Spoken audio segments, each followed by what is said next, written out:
innallaha la yattali'u fi lailati nisfi min Sya'ban. Sungguhnya Allah menilik, memperhatikan pada malam nisfu Sya'ban. Kepada siapa?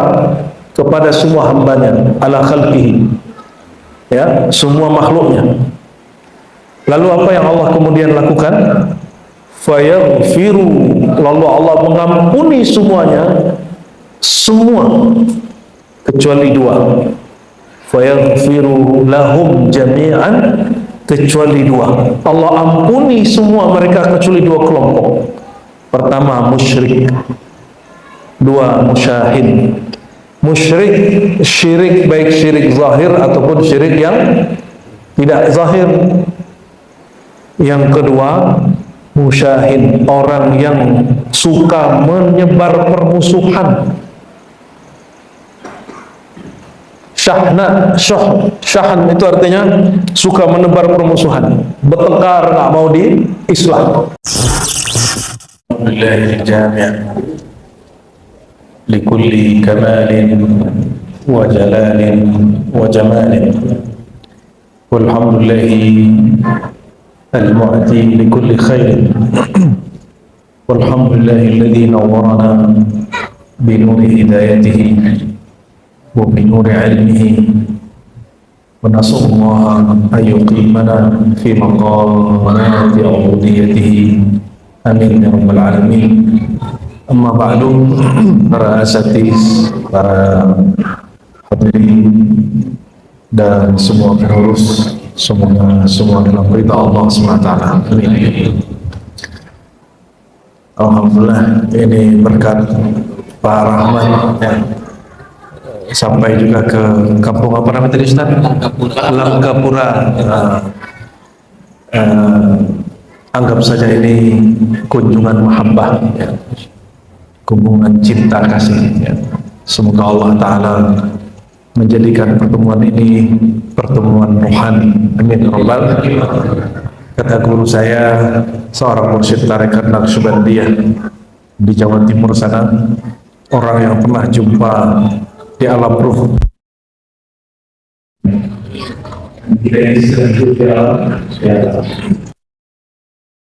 diri kita ini adalah lapisan-lapisan alam. Bahkan tidak usah alam gaib, yang zahir-zahir pun alamnya banyak. Alam rasa pada lidah itu beda ujung, beda rasa. Ada bagian manis, ada bagian asin. Orang lama nyebutnya masin, orang Lampung masin. Itu kalau bermasalah lidahnya, dia tidak sanggup merasakan, menangkap alam itu. Maka coba lihat air sama-sama bening, tapi kalau dikasih gula, beningnya masih hampir sama. Yang dapat menangkap bukan mata, yang dapat menangkap lidah. Jadi bagaimana cara merasakan manis? Jangan dipandang, diteguk. Paham maksudnya? Bagaimana cara menikmati indahnya pemandangan gunung di Lampung? Berikut ada lautnya. Jangan dirasa dengan lidah, jangan didengar dengan telinga. Kata orang Lampung itu indah, enggak. Kunjungi, lihat dengan mata kepala. Jadi menikmati pemandangan dengan pandangan, menikmati rasa dengan lidah. Ini yang sekarang bermasalah. Orang itu ingin merasakan manis, tapi dia pandang-pandang aja, namanya pengamat. Kata orang. Mulai dari ustadz sampai profesor, doktor sama. Kebanyakan berbicara tentang Allah ini lebih banyak tentang penelitian dan pengamatan. Jadi datanglah beberapa mahasiswa ingin meneliti riba. Saya bilang gak usah, kalau mau cicipi aja sini. Ngapain diteliti-teliti? Kami mau meneliti mursyidnya siapa Buya? Gak usah mursyid-mursyidan. Udah kita masuk sini, kita zikiran bersama-sama. Gak mau dia hanya mau mengamati dan meneliti. Kalau penelitian itu juga sama, meneliti rasa madu beda dengan gula, gimana caranya? Dipandang-pandang atau dirasa? Nggak dirasa, dicicipi lah. Kalau nanti nggak cocok ya taruh, jangan diikuti. Jangankan ilmu mengenal Allah, jalan menuju Allah, madu saja banyak rasanya Pak. Ada madu cekek. Tadi madu apa tuh Bang Rahmat tuh? Madu hutan sawit, warnanya sudah lain. Madu randu sudah lain. Itu baru jenis madu. Gimana ilmu jalan mengenal Allah? Di alam nyata ini sudah banyak cara untuk merasakan sesuatu yang tidak tampak oleh pandangan ini, tapi nyata di lidah ini. Maka nyata dengan tidak tampak itu lain. Tidak semua yang tidak tampak tidak nyata. Bapak ini kalau minum kopi kasih gula, gulanya manis itu tampak nggak? Yang tampak apa? Kelihatan nggak manis itu? Nyata nggak manis itu? Nyata manis itu, bener? Serius nih? Berarti nyata dengan tampak berlain? Lain. Inilah misi Rasulullah SAW. Kata beliau, innama bu'ithu mu'alliman. Yang sering dibaca orang kan, innama bu'ithu liutammima makarimal akhlaq. Itu udah biasalah hadisnya, tapi hadisnya tidak sampai derajat sahih li zatihi. Hadisnya hanya hasan. Ya, hadis yang sahihnya apa? Innama bu'ithu mu'alliman. Aku diutus sebagai guru. Maka beliau sebagai guru, ini pewaris Rasulullah ini. Namun yang diwarisi, ada yang diwarisi ilmu zahir, ada ilmu fikir, ada ilmu rasa, ada ilmu ma'rifat, ada yang mewarisi ibadah aja. Kalau beliau menyebut dirinya mu'allim, yang diwarisinya apa? Ilmu. Kita nggak mesti juga jadi guru, tapi yang wajib kita punya ilmu. Oleh karenanya, yang sering kami ulang-ulangi, Allah sebelum menyuruh kita baca la ilaha illallah, perintahnya apa? Fa'lam. Tadi baca yasinan, ya, baca surat yasin. Malam ini Susaban kan baca yasin, ijazah dari guru-guru. Katanya sih bid'ah, kata orang sono. Dia nggak paham. Ya. Orang yang bid'ahkan ini nggak paham. Rasulullah itu berkalam. Apa kalam Nabi? Hadis ini hadis hasan. Ada di Abu Daud, ada di Ibnu Majah, ada di beberapa riwayat. Yang saya ingat riwayatnya di Tirmizi juga ada ya. Yang kita ingat satu versinya, innallaha la yattali'u fi lailati nisfi min Sya'ban. Sungguhnya Allah menilik, memperhatikan pada malam nisfu Sya'ban. Kepada siapa? Kepada semua hambanya, ala khalqihi. Ya, semua makhluknya. Lalu apa yang Allah kemudian lakukan? Fayaghfiru, lalu Allah mengampuni semuanya, semua kecuali dua. Fayaghfiru lahum jami'an, kecuali dua. Allah ampuni semua mereka kecuali dua kelompok. Pertama musyrik, dua musyahid.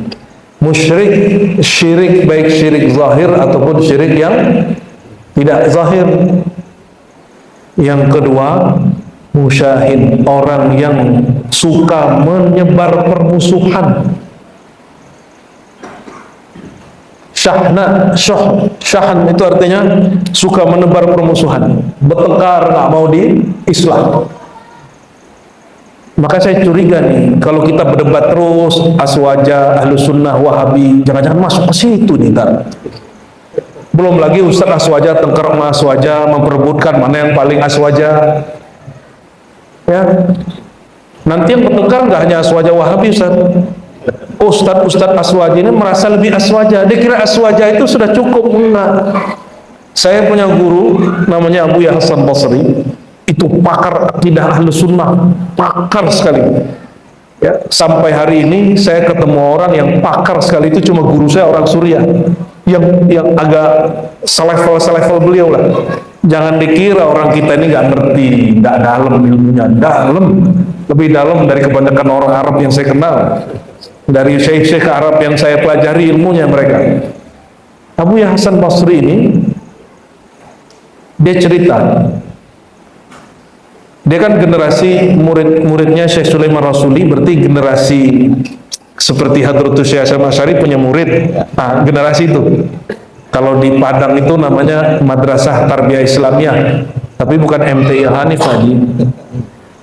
MTI Madrasah Tarbiyah Islamiyah. Itu guru kami cerita, kitab akidah sudah aku pelajari semua yang pelajari di pesantren. Apapun teorinya di kitab Sanusi, Hasyiahnya Dusuki, kitab Aqidatul Awam dan segala macam aku sudah dalami. Tapi apa yang kurang? Kok rasa bertuhan gak muncul? Nikmat menyembah Allah tidak terasa. Pahitnya maksiat tidak terasa. Hambarnya ketika kemudian dari taat ke maksiat nggak terasa. Gelisah beliau. Maka datanglah dia ke guru tua-tuanya, datang ke fulan, datang ke fulan, datang ke fulan. Apa pertanyaan beliau? Tuan Syekh, sebenarnya Ahlus Sunnah yang hakiki itu yang mana? Oh, si Syekh ini bilang baca kitab ini, dia baca lagi kitab itu. Si fulan ditanya lagi, baca kitab ini, dia baca lagi kitab itu. Sampai udah capek baca kitab. Ternyata orang tua dia sendiri seorang Syekh Ahlus Sunnah. Orang tua dia juga seorang mursyid tariqah, seorang ahswaja akidah Asy'ari mazhab Syafi'i bertasawuf. Dia tanya ke ayahnya, namanya Syekh Abdul Jalil. Namanya siapa?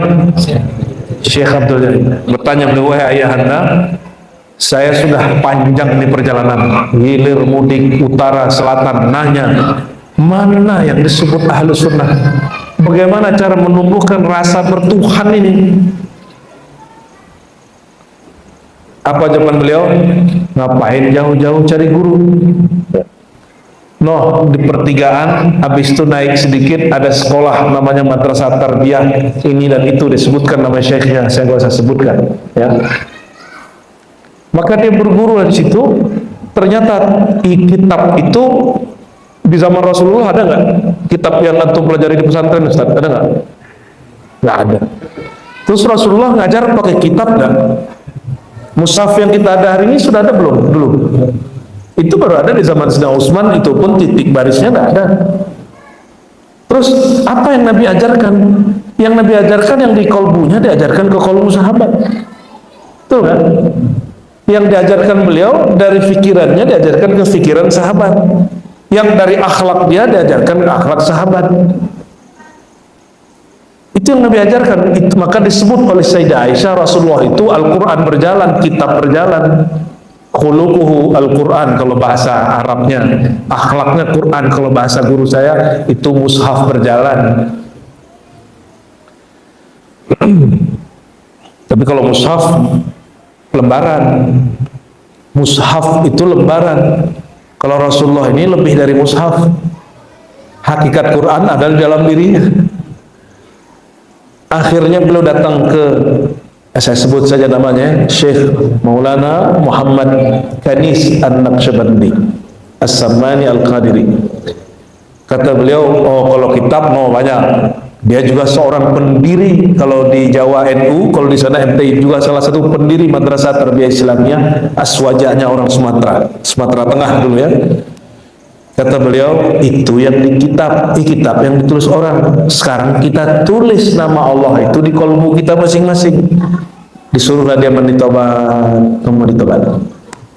Habis itu ditalkinkan cara istighfar, disuruh istighfar. Setelah istighfar, udah bersih kolbunya, baru dituang kalimatullah. Jadi kenapa Bapak Ibu ini tidak menikmati zikir? Karena wadahnya tidak dibersihkan. Walaupun yasinan 70.000 kali nggak nikmat. Kenapa? Basicnya kotor. Maka harus istighfar dulu, harus pengakuan dulu kepada Allah, lalu minta, ya Allah bersihkan diriku. Allah juga yang bersihkan. Setelah Allah bersihkan lewat pengakuan kita, barulah kemudian kita isi dengan kalimat La ilaha illallah. Itu bacaan dia pelajari dari awal masuk pesantren sampai kelas 7. Dulu kelasnya 7. Kalau pesantren sekarang 6 tahun nih. Oh, di sana masih 7 tahun. Tapi kata dia, aku nggak pernah merasakan kedahsyatan kalimat Allah itu. Allah ukir di dalam qalbu. Atas dasar inilah dulu imam di Uzbek, di Bukhara, namanya Al-Imam Muhammad Bahauddin Shah Naqsyaband, mengatakan Allah mengukir namanya di qalbuku. Qalbuku adalah rumahnya, Baitullah. Maka dia sebutlah dalam bahasa Persia Arab lama Naqsyaband, ukiran cahaya nama Allah. Dalilnya mana? Banyak di Quran, ya. Banyak sekali dalil di Quran. Mengukir nama Allah di dalam kalbu. Kalau di kertas mudah, di kaligrafi mudah.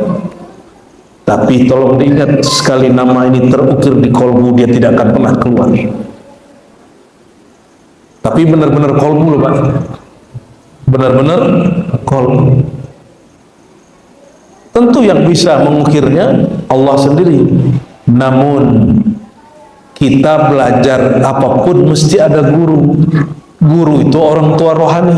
Sebagaimana cara makan, cara minum yang mengajarkan orang tua jasad, maka untuk memberi makan dan memberi ukiran di kalbu ini mesti ada guru juga.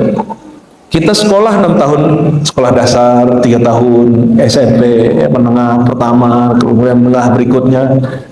Untuk menulis A bata sa, alif bata, A B C D, itu harus ada gurunya. Masa untuk belajar menyebut nama Allah, saya belajar sendiri aja? Sombong sekali itu orang, ya. Terlalu banyak ustaz, bingung kita langsung baca ke Al-Quran dan Sunnah. Bedakan kembali ke Al-Quran dengan kembali ke terjemahan. Oh, saya nggak terjemahan, saya bisa syarat. Anda hanya kembali ke mushaf, bukan ke Quran. Al-Quran kalamullah. Kalamullah yang dia tidak berhuruf bersuara. Yang turun itu mazhar kalamnya Allah. Ada di kertas, bisa disalin. Kalau kayak gitu, apa bedanya kita sama Nabi Musa? Nabi Musa kan disebut kalimullah. Dia mendengar kalam Allah, bukan kalam yang di mushaf lembar, tidak. Maka Bapak Ibu, ya saudara sekalian, kalbu dibersihkan, masukkan la ilaha illallah. Nah, malam ini kalau dilakukan itu dengan baca yasin, dengan tahlilan, dibaca yasin. Yasin ini kan istinya tauhid, ya, tauhid. Dan kita kemudian kalau orang habis yasinan ngapain kalau malam Syaban? Makan-makan bersama, benar ya? Itu untuk melebur permusuhan antara orang tetangga.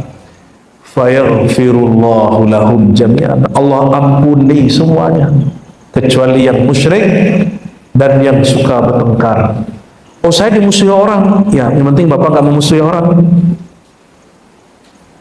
Oh, aku ini nggak suka dimusuhi orang, kalau dimusuhi aku mesti balik, kan sama aja ini.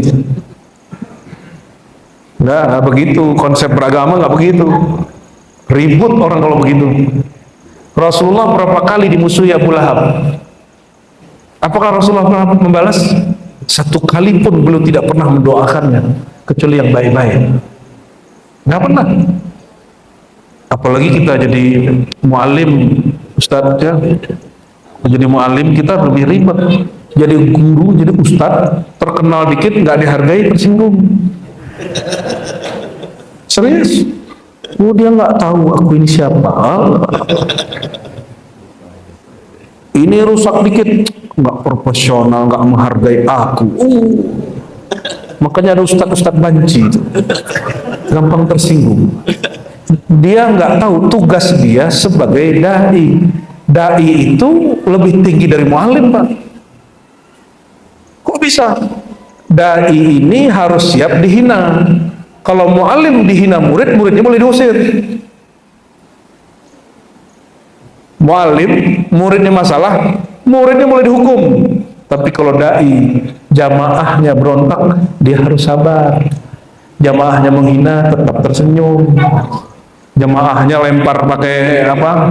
Batu. Kata Rasulullah, ya Allah, mereka tidak paham siapa aku. Tolong beri hidayah, kalau enggak mereka yang keturunannya. Bapak bisa bayangin, Rasulullah ini bodyguardnya kan ada yang manusia, ada yang malaikat. Bodyguard langit turun, ya Muhammad, mau aneh apain tuh orang? Mau kita runtuhin tuh gunung Thaif. Jadi emang begitu sifat orang khidmat. Malaikat khidmat ke Nabi, nabinya diganggu, dia yang emosi, benar nggak? Nabi mah santai aja. Jadi mana yang lebih sabar, Nabi atau Jibril? Jadi kalau jadi dai, jadi pendakwah, mesti lebih penyabar daripada jadi guru ngaji. Guru ngaji borotan, Pak, ya. Kalau dai nggak boleh. Kalau dai itu kemana-mana bawa maaf, aku maafkan kamu, begitu. Kalau mu'alim di kelas itu ada kontrak belajar dengan murid. Jadi orang mengira jadi pendakwah itu gampang, karena katanya berangkat pergi bawa honor. Enggak, itu pendakwah basi itu. Dakwah itu warisan baginda Rasulullah SAW. Dakwah itu bukan ngajak orang memperkaya diri kita, memperbanyak murid kita, membesarkan majelis kita, bukan. Dakwah itu ilallah, ngajak kembali jalan pulang kepada Allah. Kalau jalan pulang mesti tahu jalannya, mesti udah ke sana dulu baru ngajak orang. Belum pernah ke sana terus ngajak orang, muter-muter di pertigaan.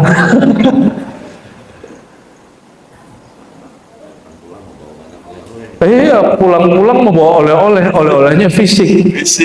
Orang kalau pergi ke Mekah nih, sering kita kasih ilustrasi, masih ingat mungkin yang dengar kajian-kajian online. Kalau pergi ke Mekah, pulang bawa apa? Oleh-olehnya apa? Kurma nggak ada di Mekah, kecuali diimpor dulu tuh. Dibawa dulu dari apa wilayah lain tuh. Kalau Mekah apa khasnya? Zam-zam. Ciri-ciri orang pulang Mekah, oleh-olehnya zam.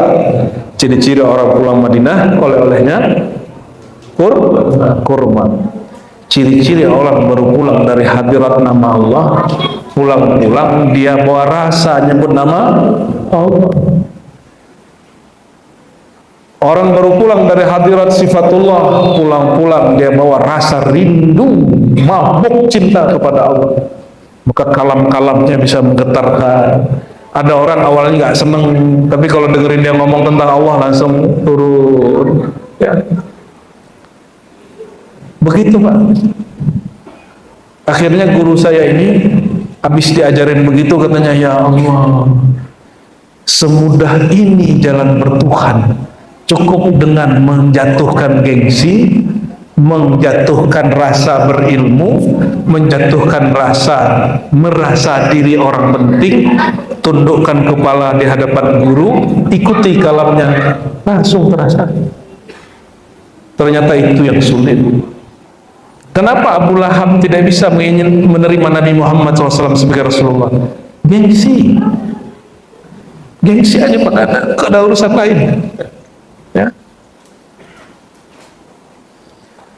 Nah inilah yang mesti kita benahi, Bapak Saudara karena Allah. Malam ini malam nisfu Sya'ban, di beberapa perhitungan masyayikh ya. Malam ini tolong nggak ada lagi syirik. Syirik yang jali, yang jelas. Insya Allah umat Islam aman semua. Ya, nggak ada kan yang nyembah pohon, nggak ada kan nyembah matahari, nggak ada yang nyembah Nabi Isa, ya kan? Nggak ada. Ada yang nyembah Nabi Muhammad? Nggak ada. Makom Nabi tertinggi Nabi Muhammad, nggak ada yang nyembah Nabi Muhammad. Inilah hebatnya Sayyidina Muhammad. Kenapa? Beliau buka syariat plus ma'rifat bersamaan. Kalau Nabi Isa baru buka hakikat, syariatnya belum selesai. Makanya ketika dibuka hakikat, murid-muridnya salah paham sebagian, dikira Nabi Isa itu bukan sekedar anak Tuhan, Pak. Kalam Tuhan yang berjasad, firman Tuhan yang berfisik. Lebih ngeri kan? Tapi datang di abad ke-7 imam namanya Ibnu Arabi. Kata Ibnu Arabi, Nabi Isa itu bukan kalam Allah, tapi mazhar dari kalam dan hembusan ruhullah, kalimatullah. Kalimatullah itu bahasa sananya, Yunaninya logos. Kalimat, logos atau logi atau ilmu atau kalimat. Ruhullah wa kalimatullah. Kalimatullah firman Tuhan. Gitu. Nabi Muhammad lebih dari firman Tuhan. Habibullah, kekasih Allah. Kalau kekasih Allah, kamu mau sifat yang mana? Mau mana yang nama yang mana? Ya. Maka kata orang Arab, ya, ana man ahwa wa man ahwa ana. Akulah yang mencinta, tapi aku juga dicinta. Terus ana itu siapa? Ana uhibbu ana. Aku mencintai aku. Jadi kekasihnya harus jadi aku juga. Nggak ada lagi aku dan kamu. Aku, wah itu. Mauku, sama. Udah lebur. Itu yang disebut Habibullah. Maunya Rasulullah, maunya Allah, maunya Rasulullah. Kenapa bisa begitu? Leburlah kehendak Nabi Muhammad dalam kehendak Allah. Leburlah maunya Nabi Muhammad dalam maunya Allah. Allah nggak mau ngasih hidayah Abu Lahab, terima beliau. Allah nggak mau kasih hidayah orang Taif, padahal semua udah disiapin, beliau ridho. Allah nggak mau, beliau ridho, terima. Apapun mau engkau ya Allah, itu mauku, selesai. Itu namanya raditu billah. Itu namanya apa? Kapan orang mulai menikmati nikmatnya iman, mulailah menikmati maunya Allah. Mau menikmati hidup, Pak. Ini kan kita nggak tahu umur kita berapa nih ya. Semoga umurnya dipanjangkan dalam keberkahan. Kalau nggak mati aja ya. Husnul khatimah. Nggak usah hidup punya panjang tapi nyusahin orang. Mending hidup pendek, bermanfaat, diridai Allah, mati husnul khatimah. Pasti jumpa Rasulullah. Ya. Rasulullah itu mengatakan orang nggak akan merasakan manisnya iman sampai dia meridhoi apa yang Allah mau.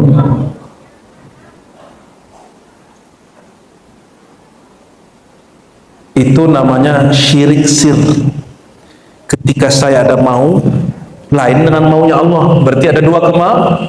Sopan nggak? Allah berkalam, wa ma tasyauna illa ayyasha Allah. Tidaklah engkau berkehendak kecuali kehendakmu tunduk lebur dalam kehendak Allah. Berarti hanya ada satu kehendak. Udah pasang-pasang pawang, hujan juga ya kan. Saya itu udah nggak pernah pakai doa pawang hujan lagi, Pak.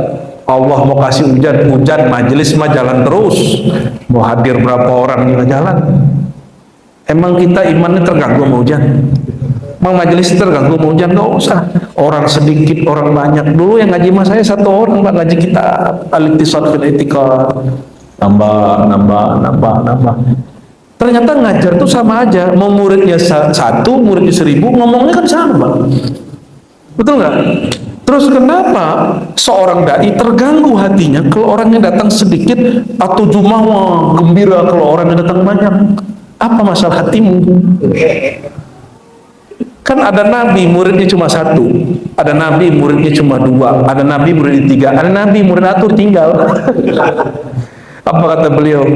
Aku diperjalankan Allah, ya, sampai ke padang mahsyar.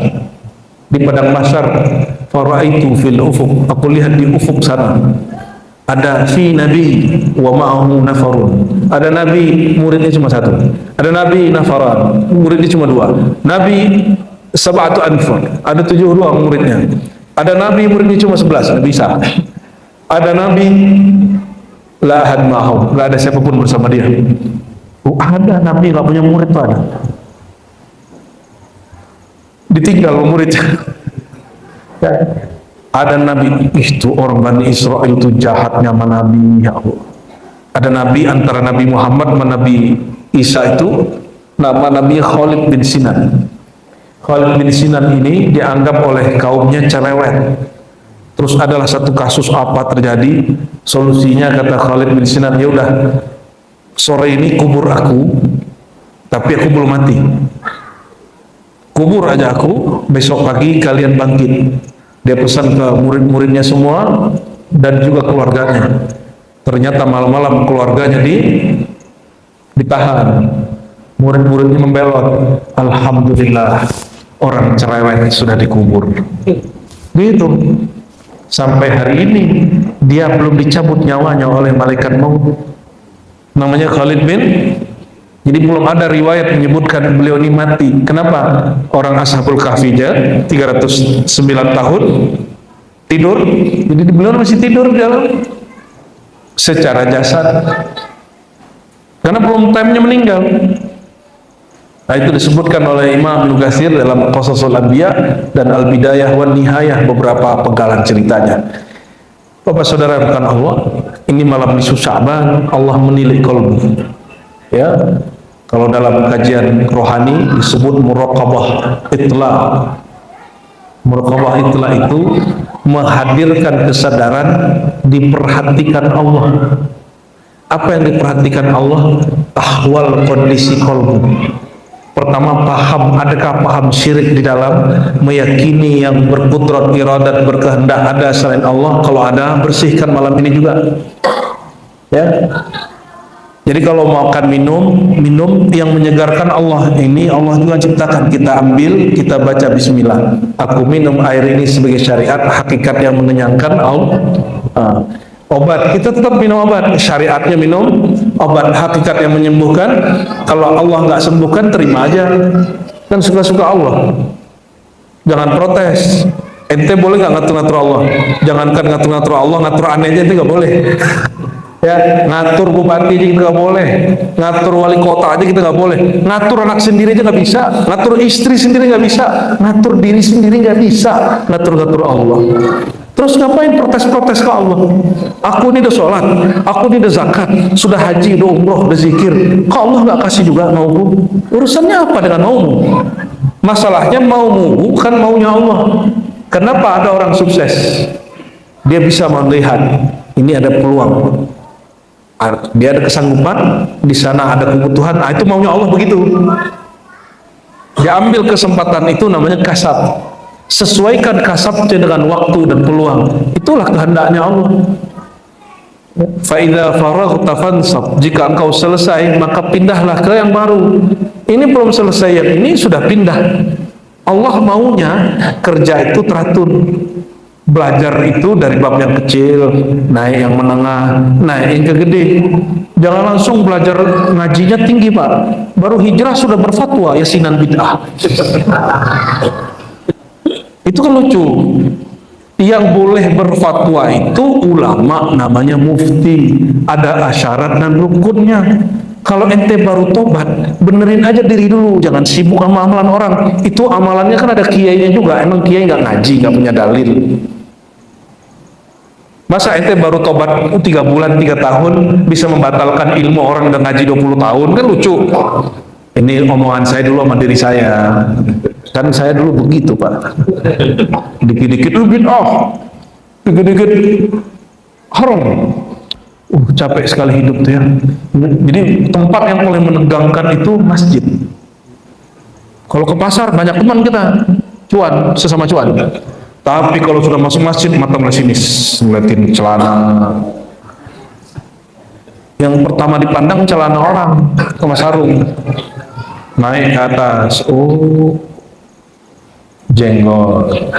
Naik ke atas, kopiahnya kopiah hitam, ini aswaja NU, masuk dan aneh. Ini yang benar. Padahal Nabi nggak pernah juga pakai kopiah begini. Kalau kopiah begini nggak jelas dia. Ini kopiah apa lah itu? Waduh, dulu masya Allah. Sibuk sama orang. Ternyata orang kalau baru hijrah sadar belajar agama, dia harus kunu rabbaniyin. Ini perintah dari Allah di Quran. Cari ya, apa kata Allah? Kunu, jadilah engkau Rabbaniyin. Apa arti Rabbani? Dalam Sahih Bukhari bagian tafsir, Sayyidina Abdullah bin Abbas memberikan tafsirnya. Ini Sahih Bukhari.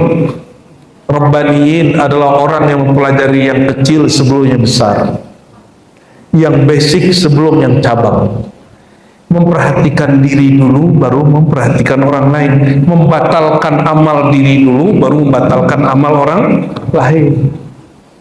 Saya minta ampunlah kepada Allah, 2004 mulai ngaji Sahih Bukhari sampai hari ini masih ngaji Sahih Bukhari. Ngaji baik khidmat belajar atau khidmat mengajarkan sampai hari ini masih alhamdulillahirabbil ya. Tapi saya tidak merasa manhaj saya manhaj sunnah. Saya hanya berusaha mengikuti sunnah. Yang bermanhaj sunnah itu para imam-imam itu. Coba saya mau tanya, 4 imam, Imam Abu Hanifah, antara dia dengan Nabi cuma 1 orang. Dia jumpa Sayyidina Anas tapi nggak ngaji. Tapi gurunya antara dia dan Nabi 2 orang. Imam Malik antara dia dan Nabi, Nafi', Abdullah bin Umar, Nabi juga 2 orang. Imam Syafi'i antara beliau dan Nabi 3 orang. Oke, Imam Ahmad bin Hambal antara dia dan Nabi juga 3 orang. Imam Bukhari punya beberapa guru yang tua angkatan Imam Syafi'i yang masih hidup, seperti Imam Qutaibah. Qutaibah ini murid Imam Malik. Imam Malik punya murid lain Syafi'i, tapi imam ini umurnya panjang. Qutaibah, Bukhari ngaji ke beliau ya. Maka jarak Bukhari dan Nabi cuma 3 orang, tapi selebihnya 4, 5, 6, 7 sampai kemudian kurang dari 10 orang. Maksud saya menyebut begitu apa? Karena imam-imam ini ke nabinya nggak jumpa langsung, maka cara sholat imam ini prinsipnya sama tapi kaifiatnya beda. Sama-sama subuh 2 rakaat tapi kaifiatnya lain. Dari 4 imam itu semuanya tidak ada yang menjaharkan basmalah kecuali Imam Syafi'i. Di antara 4 imam ini tidak ada yang berkunut kecuali Imam Syafi'i. Gimana tuh? Sholatnya tetap 2 rakaat, yang berbeda caranya.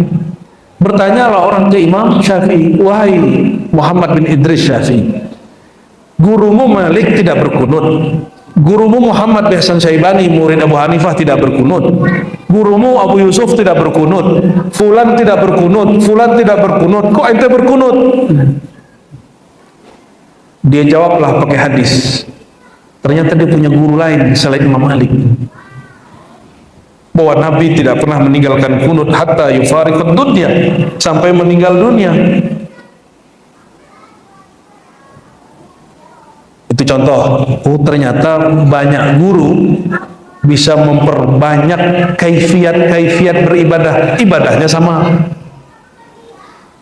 Tadi basmalah dijaharkan cuma siapa? Apa Imam Syafi'i salah? Maka dalam bab kebenaran tidak ada mayoritas dan minoritas. Dalam bab kebenaran yang ada, kamu ada dalil atau tidak punya dalil. Kamu tahu cara memahami dalil atau tidak tahu cara memahami dalil. Coba cek semua Quran. Quran ini kan qiraatnya ada 7. Di semua qiraat bismillah itu ayat pertama atau bukan? Pernah baca? Pernah baca nggak qiraat yang 7? Ustaz aja belum, masa ente tahu. Ya, qiraat yang 7 bukan irama ngaji, bukan. Ya, qiraat yang 7 itu ada 7 imam yang mengumpulkan cara membaca Quran. Bacaan Quran kita ini imamnya tahu nggak? Jadi ada mazhab juga dalam baca Quran. Jangan dikira mazhab itu cuma mazhab yang 4, Syafi'i, Maliki, Hanafi, Hanbali. Enggak, ada mazhab membaca Quran. Quran kita ini mazhab siapa? Ada yang tahu? Hafaz muridnya, nama gurunya? Namanya mirip dengan namaku tapi pakai ain. Ayo. bukan Hashim tapi Asim Qisar. Imam Asim punya murid beberapa, yang kita baca sekarang itu versi murid dia namanya Hafiz. Imam Hafiz ini punya murid bacaan itulah yang sekarang menyebar 75% seluruh dunia. Itu perkiraan aja, li takfir menunjukkan banyak. Bersatu ada bacaan Kisai, ada fulan sampai 7. Semuanya basmalah dalam Fatihah ayat pertama. Qiraat itu ada syaratnya, mesti mutawatir. Apa arti mutawatir? Diriwayatkan orang banyak, yang tidak mungkin berbohong, berdusta. Apa kata Imam Syafi'i? Imam kita nih, kalau guruku Malik tidak baca basmalah, bukan lagi mensirkan basmalah. Guruku Malik, kata Imam Syafi'i, tidak baca basmalah. Sedangkan Hasan Syaibani baca tapi disirkan. Sufyan bin Uyainah baca tapi disirkan. Terus apa? Aku jumpa 7 masyayikh ahli hadis al-qiraah, semuanya menjaharkan basmalah.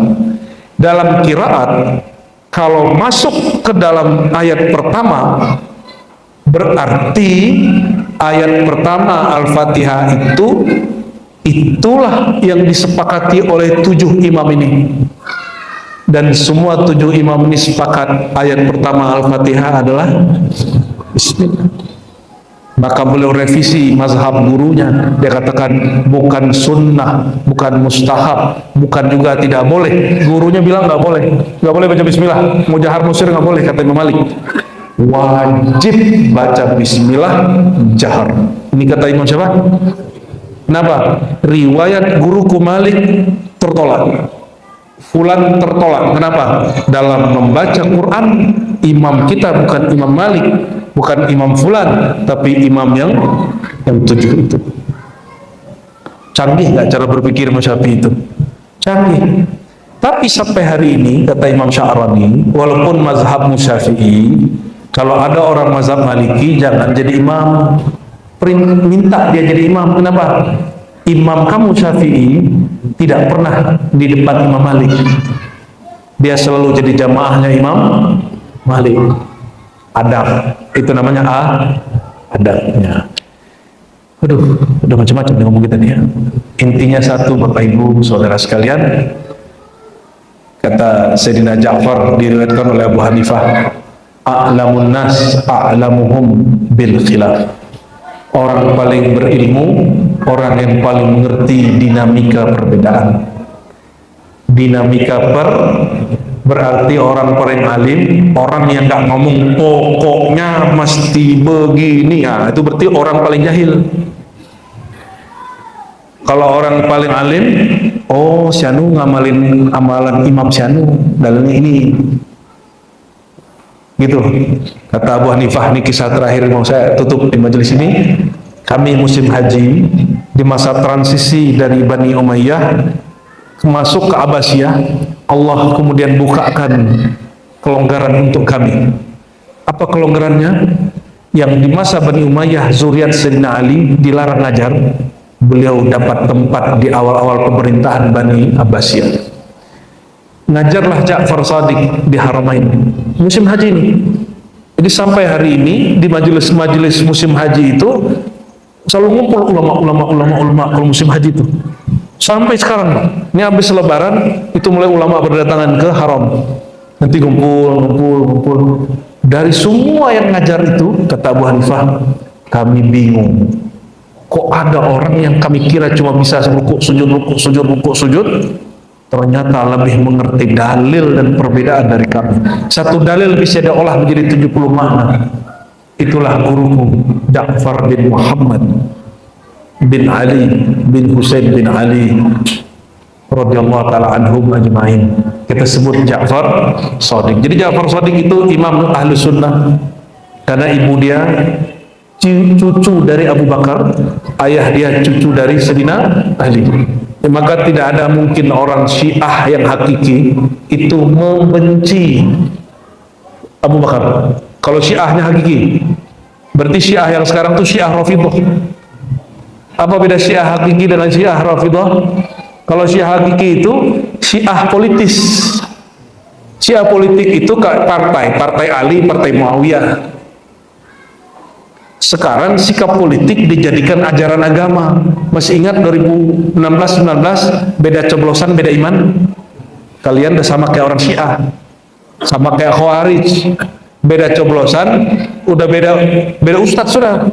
01 mau 02 udah beda. Masih ingat? Jangan-jangan musola ini salah satu yang korban. Kalian korban orang-orang otak-otak jahat di belakang yang memainkan agama untuk kepentingan politik. Dulu itu ada Syiah Muawiyah, ada Syiah Ali. Itu Syiah hakiki. Syiah juga, Syiah Muawiyah ini anti Ahlul Bait. Ali anti Muawiyah. Padahal mereka ini keluarga Rasul semua. Ali mantu Rasul, Muawiyah adik iparnya Rasulullah. Adik ipar, juga sepupuan. Abu Sufyan pamannya. Anaknya Muawiyah, Ummu Habibah. Ummu Habibah istri Rasulullah punya abang namanya Muawiyah. Itu lingkaran, bayangkan orang lingkaran ring satu Rasulullah aja bisa bertengkar urusan politik. Terus ente mau ulang lagi di negeri kita. Ya, jadi jangan mau lagi 2002 berapa kan? 29 kita diadu domba urusan politik pakai modal agama. Kenapa? Saya tahu Pak siapa yang main.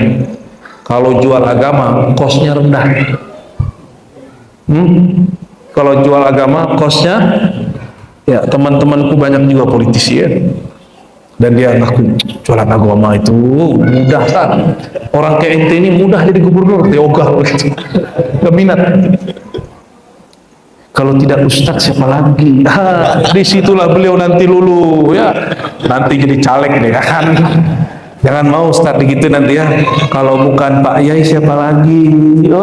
Masuk barang tuh ya. Semoga beliau dijaga Allah ya, kita semua dijaga Allah.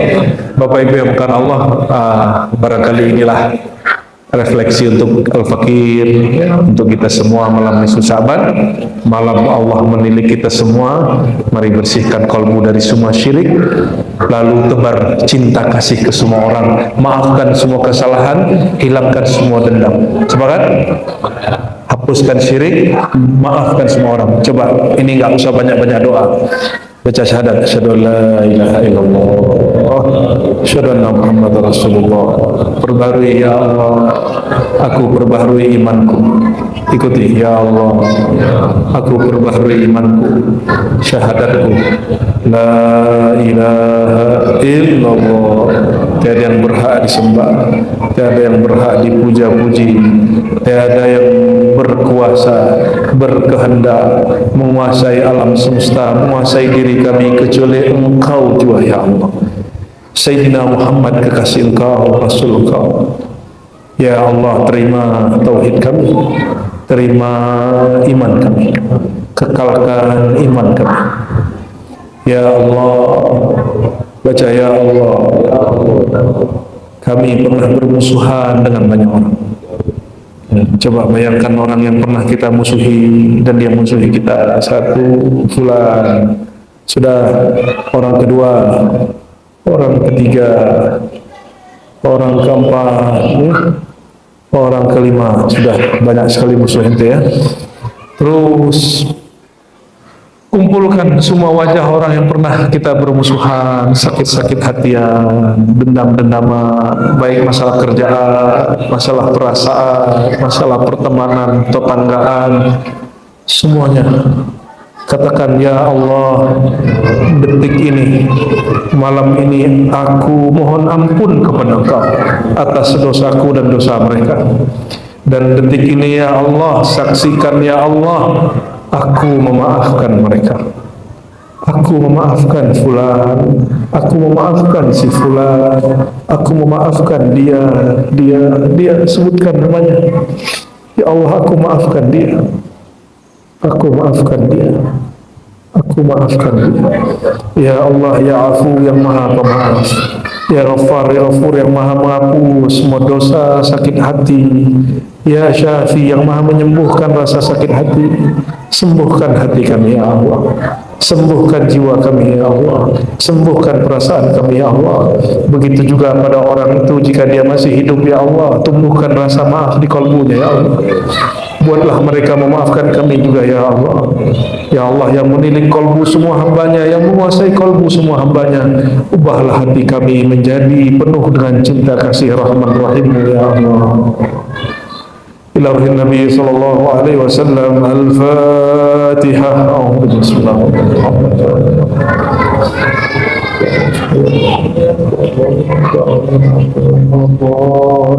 آمين يا رب العالمين. ربنا آتنا في الدنيا حسنة وفي الآخرة حسنة وقنا عذاب النار واجعلنا من الموحدين مؤمنين مسلمين محسنين ولا تجعلنا من الشحناء مشاهنين مشركين آمين يا رب العالمين. سبحان ربك رب العزة عما يصفون وسلام على محمد رب العالمين. صلاة الله سلام الله على طه رسول الله. صلاة الله سلام الله على ياسين حبيب الله. توسلنا بسم الله وبالهادي رسول الله وكل مجاهد لله بآل البدر يا الله. صلاة الله سلام الله على طه رسول الله. صلاة الله سلام الله على ياسين حبيب. Jadi kalau ciri-ciri orang yang dalam dirinya ada nur syafaat, karena yang beri syafaat tidak hanya Rasulullah, malaikat, as-salihun. Begitu di hadis. Dan hadisnya sahih, ada di riwayat Muslim, ada di riwayat Nasai dan lainnya, bahwa yang memberi syafaat itu tidak hanya Rasulullah SAW, tapi para malaikat dan juga orang-orang yang saleh. Orang yang saleh itu orang yang sesuai zahirnya dan batinnya, bukan sekedar banyak sholat, banyak zikir, banyak pengajian. Banyak pengajian kalau tidak tahu cara menatanya keracunan. Banyak yang sudah nggak jelas juga cara berpikirnya. Jadi pengajian nggak usah banyak, sedikit tapi tertata.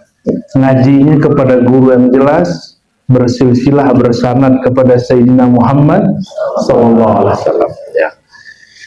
Malam ini lanjutan tadi siang, karena untuk rihlah pada hari-hari ini kita memilih kitab Mukhtasar Ihya Ulumuddin yang diikhtisar oleh Qutbur Rabbani Sultanul Auliya Muhyiddin Sayyidi Abdul Qadir Al-Jilani Al-Hasani Al-Husaini. Beliau ini ayahnya Hasani, ibunya Husaini. Di Indonesia zuriat beliau banyak. Ada sebagian wali songo zuriat Syekh Abdul Qadir Al-Jilani. Ada yang mewarisi nasab saja, ada yang juga mewarisi thariqahnya, ada yang mewarisi ilmunya, sanadnya. Semoga di antara kita ada yang mewarisi minimal ilmunya. Amin ya rabbal alamin. Maulid Simtud Durar itu pengarangnya thariqahnya 2. Minimal dia belajar 2 thariqah. Satu Ba'alawiyah, yang kedua Qadiriyah. Sehingga cucunya dikasih nama Abdul Qadir. Ya. Dan itu sir dari, karena dia secara rohani sering mengalami pertemuan rohani dengan Hadratus Syekh Al-Qutb Rabbani. Mungkinkah terjadi perjumpaan? Mungkin saja.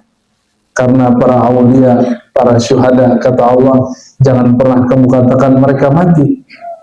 Mereka ahya'un inna rabbihim yurzaqun. Mereka hidup di sisi Allah Subhanahu wa ta'ala. Maka kalau ingin jumpa dengan mereka, jangan sibuk mencari ruhnya. Sibuklah mencari inda rabbihim. Bagaimana kita hadir di sisi Allah. Banyak yang ingin jumpa arwah-arwah, ingin jumpa orang-orang terdahulu. Kalau di Jawa nyebutnya karuhun-karuhun. Enggak, kita enggak itu tujuan hidup kita. Tujuan kita ahya'un inda rabbihim. Kalau dikasih fasilitas jumpa rohani Rasulullah SAW, alhamdulillah. Dikasih jumpa arwah para salihin, alhamdulillah. Enggak dikasih jumpa, yang penting hidup di sisi Allah Subhanahu wa ta'ala.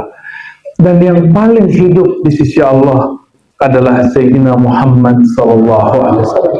Oleh karenanya, siapa yang hadir fi hadrati inda rabbihim, di hadirat indiyah, kita sebut istilahnya indiyah di sisi Allah, pasti dijumpa al-bab al-wahid ilallah, satu-satunya pintu kepada Allah, gerbang kepada Allah, hanya gerbang Sayyidina Muhammad sallallahu alaihi wasallam. Maka tidak ada syariat, tidak ada tarekat, tidak ada hakikat, tidak ada marifat kecuali melalui ajaran Sayyidina Muhammad sallallahu alaihi wasallam. Inilah yang dibuka oleh beliau di depan ini. Tadi siang kita sudah jelaskan di masjid, masjidnya Pak Haji ya. Cuma kalau ngaji di kantor kan beda di masjid, Pak. Kalau di kantor pikirannya bercabang antara kerja sama ngaji. Jadi mereka udah mau ngaji jadi syukur. Nah, kalau malam ini kan memang datang dari rumah niatnya betul-betul ingin ngaji. Jadi semangatnya kita juga beda. Tapi saya mencoba menetralkan hati. Itu sebabnya di Jakarta saya bertahun-tahun dulu ngisi kantor, udah saya backfish semua, Pak. Nggak ada lagi ngisi, sama sekali nggak ngisi, kecuali event-event. Karena orang kantor pikirannya cabang. Dan kalau sebagai mualim, sebagai guru, kita nggak seneng, nggak nyaman kalau orang hatinya bercabang. Tapi sebagai pendakwah, kita udah seneng. Ada orang mau haji gitu, kita udah seneng. Ada orang mau sholat di masjid, kita udah seneng. Ada orang mau tidur-tiduran di masjid, kita sudah senang ya. Nah, tergantung pandai-pandai memakaikan baju mana, baju sebagai guru atau sebagai pendakwah. Jadi kalau ada guru ngaji marah-marah mulu, dia lupa dia juga dai. Ya, apa kata Nabi SAW? Ya, innama bu'itsu mu'allima. Aku memang diutus sebagai muallim, tapi beliau juga mengatakan dai ilallah, sebagai pendakwah kepada Allah Subhanahu. Pendakwah itu bahasa Arab, bahasa kitanya orang yang merayu, mengajak, persuasi kepada Allah. Kalau merayu itu lembut-lembut atau kasar-kasar, nyindir-nyindir atau memuji-muji, muji-muji. Pandai-pandailah pakai baju ya. Semoga Allah Ta'ala terhami kalbu kita malam ini. Kata Syekh Abdul Qadir Jilani, dia nukil dari sanad thariqahnya, yaitu Imam Junaid. Kata Imam Junaid ini imam salafus saleh di Baghdad. Jadi saya boleh ngaku salafi, Pak, karena saya punya sanad kepada imam salaf. Tapi salafnya, sarungnya masih sarung begini, Pak. Ini sarung ada sanadnya ini, Pak. Ya, pakai sarung itu ada sanadnya. Pakai begini, ini nggak niru-niru orang. Saya dikasih sanad sama guru saya. Sampai ke Sayyidina Ali, sampai ke Nabi Muhammad SAW. Kita pakai sorban pun ada sanadnya. Pakai kopiah hitam pun, karena Nabi nggak pakai kopiah hitam, tapi guruku pakai kopiah hitam. Berarti sanadnya nutup kepala. Namun yang pakai tasbih itu sanadnya bukan ke Buddha, apalagi ke Saulin. Kan ada tuh Ustadz bilang kalau pakai tasbih ente harus bayar hak cipta ke Saulin. Tuh Ustadz PA itu ya. Dia nggak ngerti ini sanadnya ada kepada Sayyidina Al-Hasan Al-Basri dan juga kepada sahabat Nabi Abu Hurairah. Kalau kita punya rujukan, kenapa kemudian kalau ada saudara yang tidak paham, kita tuduh dia pengikut ajaran lain? Kalau kita emang nggak suka pakai tasbih, gak usah pakai. Ya apa-apa kok, kan nggak mesti juga orang pakai tasbih, Pak. Apakah pakai tasbih ria? Pakai tasbih ria nggak, Pak? Gak usah pakai celana sekalian. Kan gitu syariat tuh. Sebentar.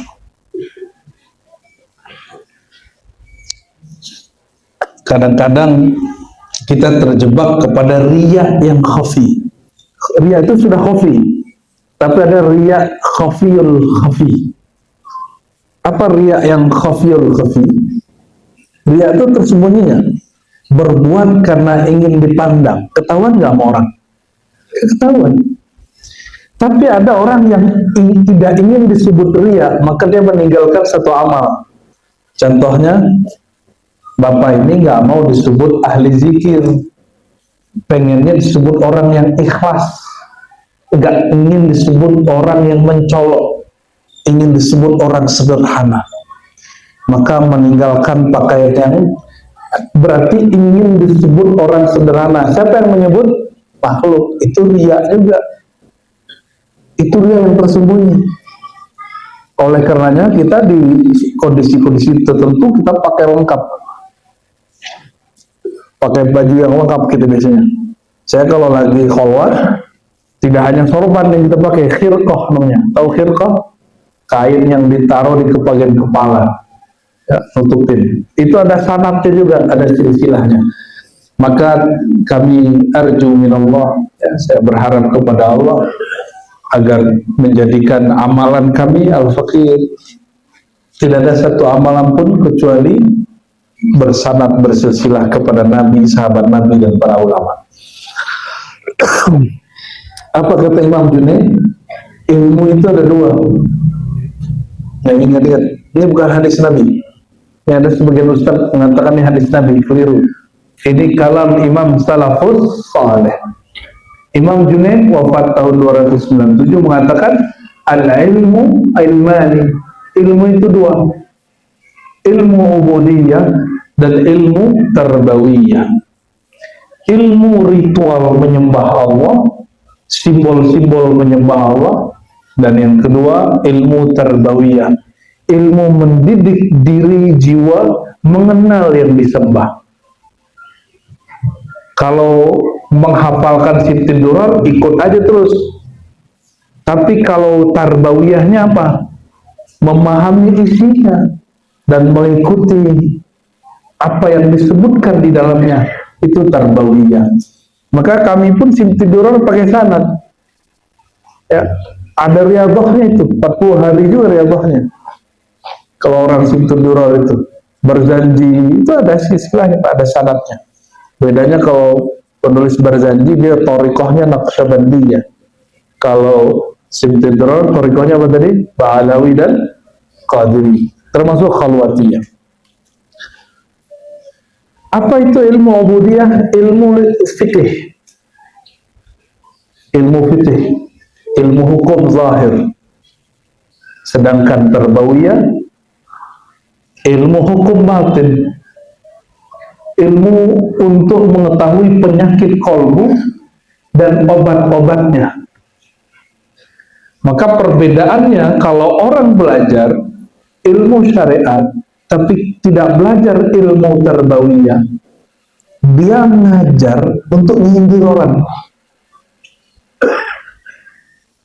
Kalau dia jadi ustadz, kerjanya nyindir orang terus. Seneng nggak disindir, Pak? Ya.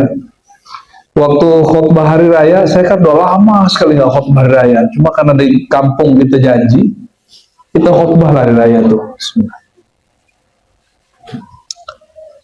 Itu khotib-khotib di kampung, udah ada orang terpanggil sholat sekali setahun, masih disindir.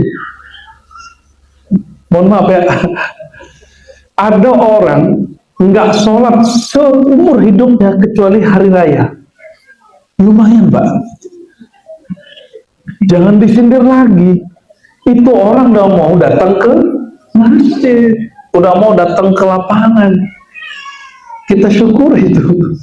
Siapa tahu dengan khutbah hari raya hati dia terpanggil. Jangan bersandar dengan ubudiyah. Kenapa?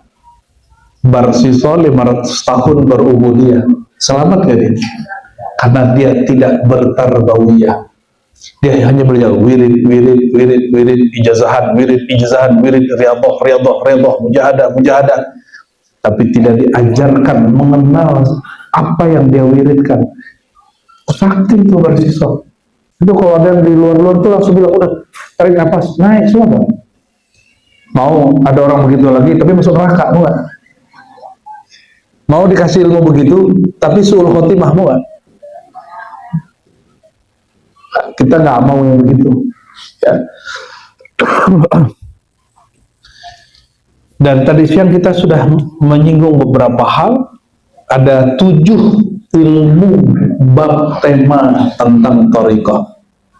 Kalau bab syariat itu pertama syahadat, 2 sholat, apalagi puasa, zakat, haji. Ada muamalat di situ, nikah, waris, tolak segala macam ya. Ada bai, itu masuk ke hukum ubudiyah. Jadi kalau orang jualannya benar tuh dia lagi ibadah loh. Orang kalau dagangnya benar dia lagi ibadah Pak. Tapi ibadahnya tidak mahdhah. Kenapa? Ibadah itu sebenarnya menghormati yang menciptakan alam ini, itu ibadah. Kapanpun itu, apapun caranya. Namun ada juga yang kebablasan. Aku mah nggak sholat, ya. Aku mah nggak puasa, aku puasa lisan aja. Gaya bener ya. Kayak udah bener aja ngomong gitu.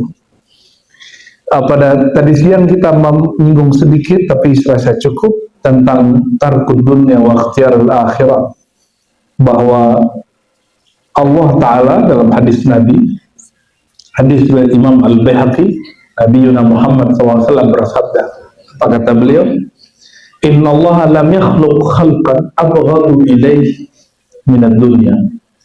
Allah itu mencipta, dan ciptaan yang paling dia tidak suka, karya yang paling dia tidak senang, itu namanya dunia. Oh, masa Allah mencipta sesuatu yang dia suka? Biasa aja. Bapak punya kerjaan, ada kerjaan yang Bapak gak puasa. Yang karya kita gak suka.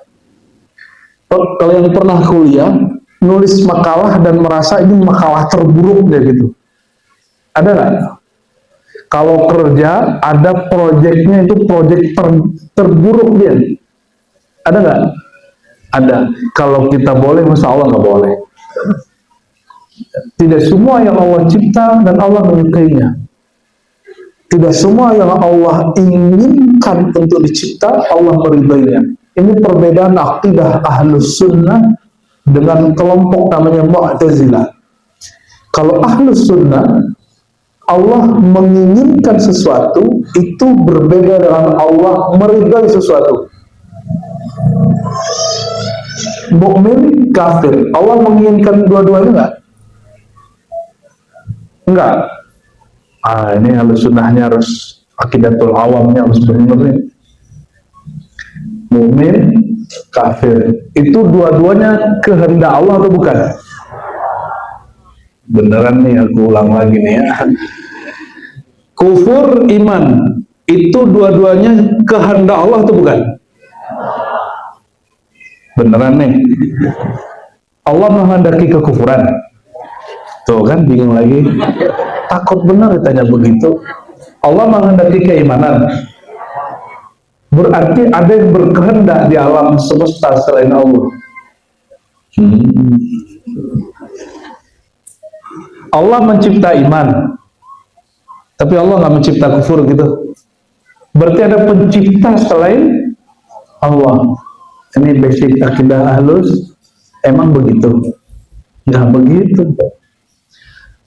Allah menciptakan iman, orang mukmin, menciptakan kufur mengikut orang kafir. Syaitan itu makhluk paling kafir. Siapa yang mencipta? Dia sendiri mencipta dirinya.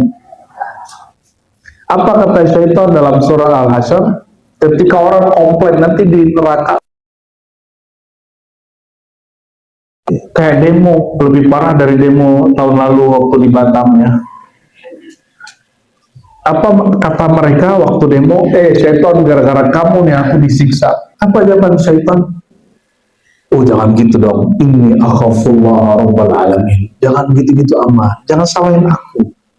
Syaitan ini punya karakter tidak mau disalahkan. Ada yang begitu nggak di sini? Nggak pernah mau disalahkan, nggak pernah mengakui kesalahannya. Jangan-jangan dia syaitan bertubuh. Nauzubillah.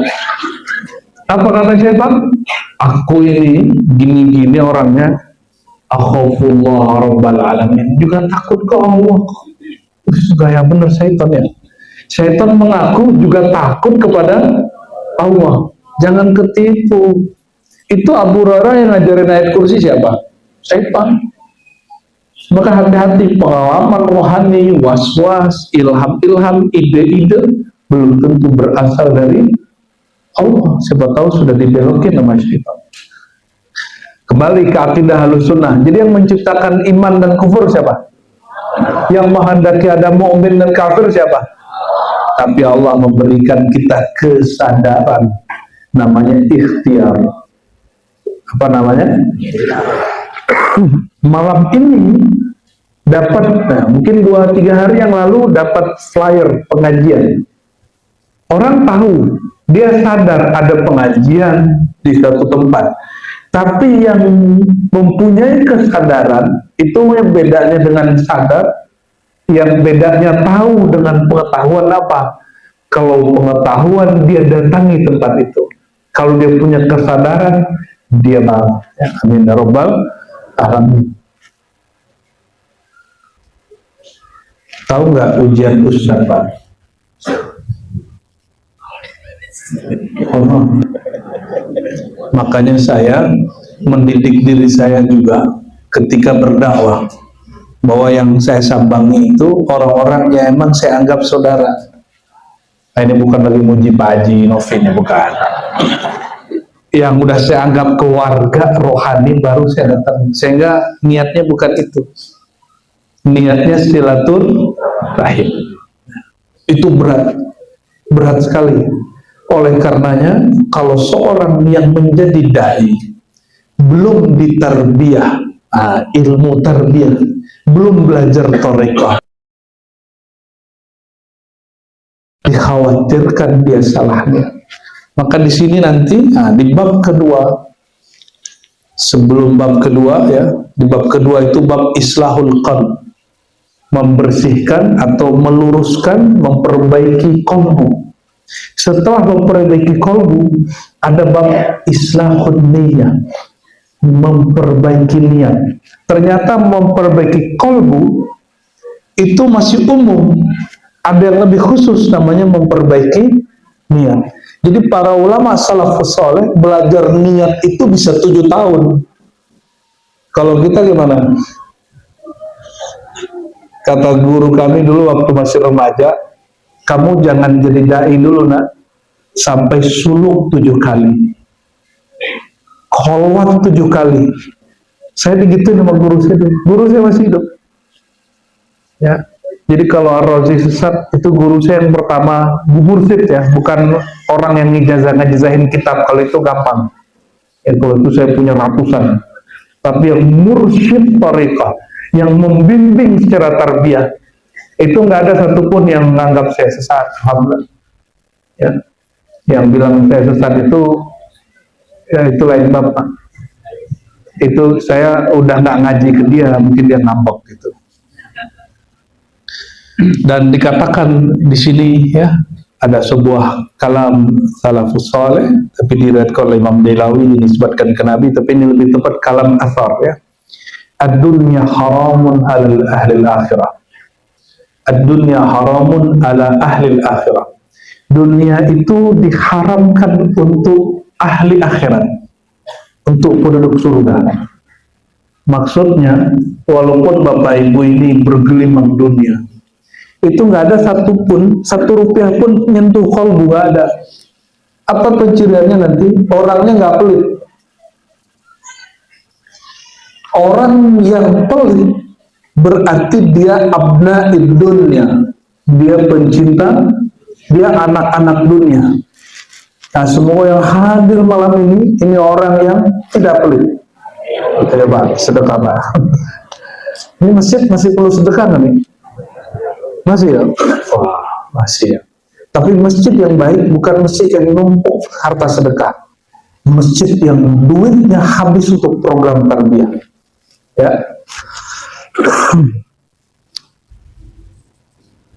Wal akhirah haramun ala ahli dunia. Sebaliknya, akhirat haram bagi penduduk dunia, bagi ahli dunia. Perhatian Allah. Saya mau tanya nih Bapak Ibu, lidah punya siapa? Beneran, kalau baca Quran kita berhak nggak minta pahala? Katanya milik siapa? Terus besok masih minta cari pahala nggak? Tubuh ini siapa yang memberikan sifat hayat, sifat hidup? Jadi kalau bisa ruku, bisa sujud, berarti yang menggerakkan ruku sujud siapa? Kalau begitu pantas nggak kita berharap kalau sholat duha rezeki lancar? Nggak pantas, Pak. Perbedaan ahlullah dengan ahli dunia, sama-sama sholat duha. Kalau kekasih Allah sholat duha mencari perhatian yang maha memberi rezeki.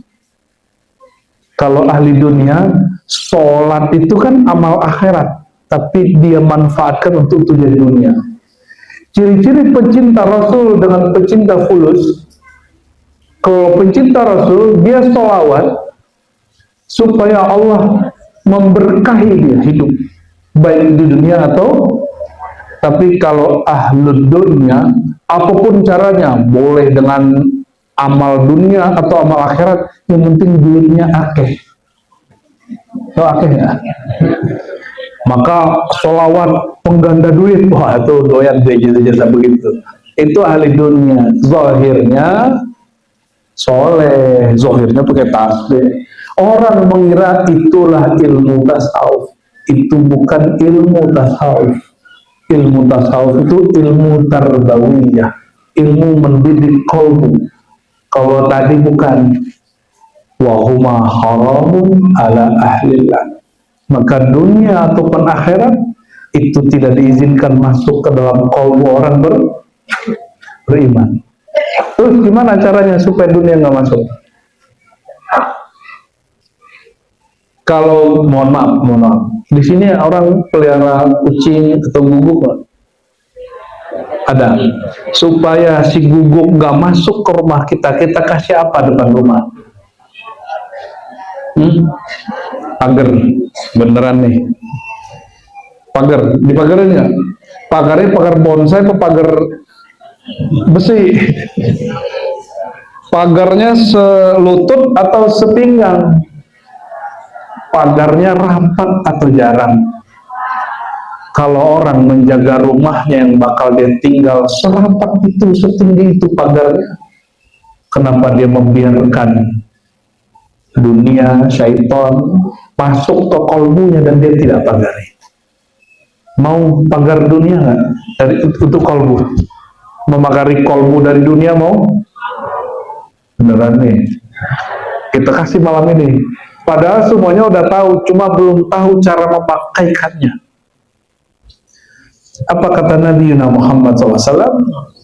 Qala Rabbuna Azza wa Jalla, ya, la ilaha illallah husni, wa man dakhala husni amina min adzabi. Hadis hasan, ya. La ilaha illallah bukan membacanya semata, tapi memakrifati isinya, memahami isinya, mengenal makna la ilaha illallah. Itu hisni, itu bentengnya Allah, itu pagarnya Allah. Kalau Bapak Ibu hanya zikir dengan angka la ilaha illallah, la ilaha illallah, la ilaha illallah. Kalau kita lagi gak zikir, siapa yang magerin? Jadi bedakan zikir wirid dengan zikir warid. Kalau warid itu isinya pengetahuan. Kalau wirid isinya repetasi. Apa repetasi? Diulang.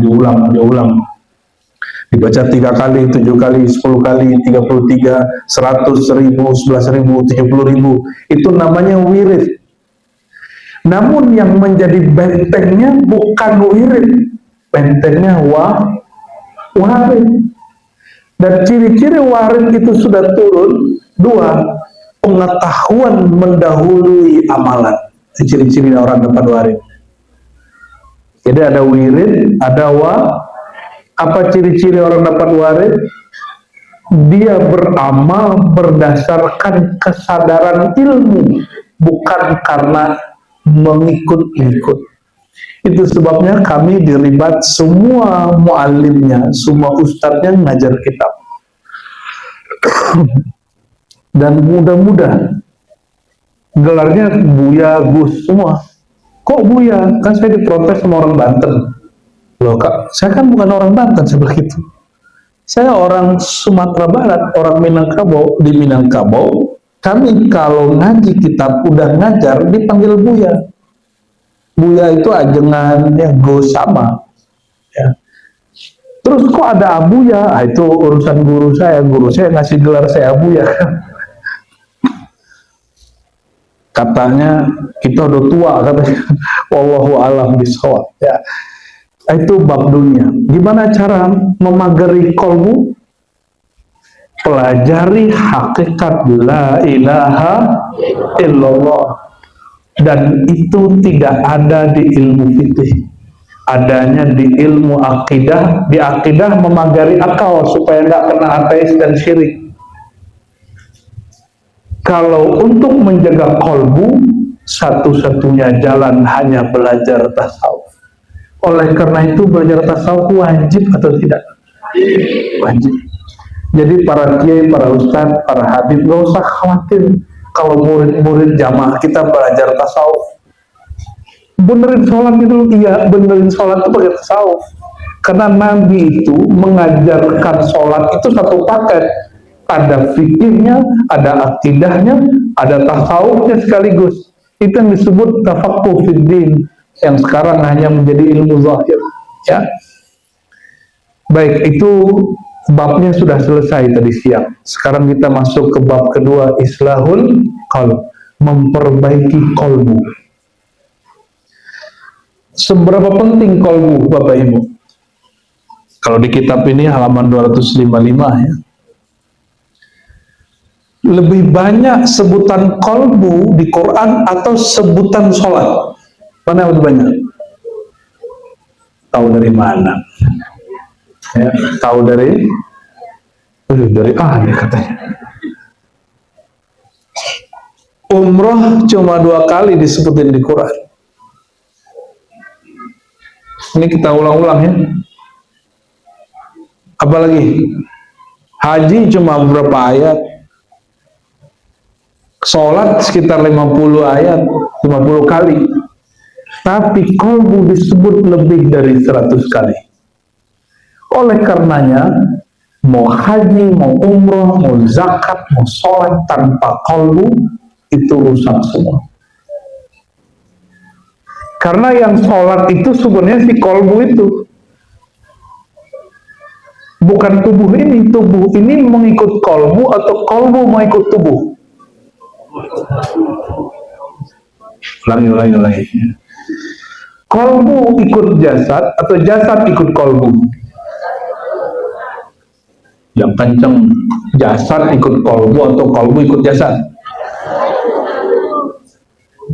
Coba cek tadi, makannya pakai bismillah nggak? Lupa, tadi minum baca bismillah nggak? Ingat Allah nggak? Kalau orang minum, dia beretikat air yang menyegarkan, berarti dia kolbunya ikut jasad. Tapi jika ada orang minum, dalam diri dia beriktikad bahwa yang menyegarkan Allah, asbab yang diciptakan Allah bernama air, maka dia minum, barulah disebut jasadnya ikut qalbu. Mohon maaf orang yang bekerja, rezeki kerja, nyambung kan? Nyambung? Karena tiap hari kita lihat orang kerja dapat rezeki, orang kerja dapat rezeki. Tapi Bapak sudah lihat belum? Ada orang bolak-balik umroh, dia nggak kerja. Yang tiap hari berangkat jam 4, kalau sini deket ya, berangkat jam 7, pulang jam 5, belum umroh. Jadi siapa sebenarnya yang diberkahi rezekinya? Yang bolak-balik umroh itu, atau yang pagi kerja pulang sore, mana yang diberkahi?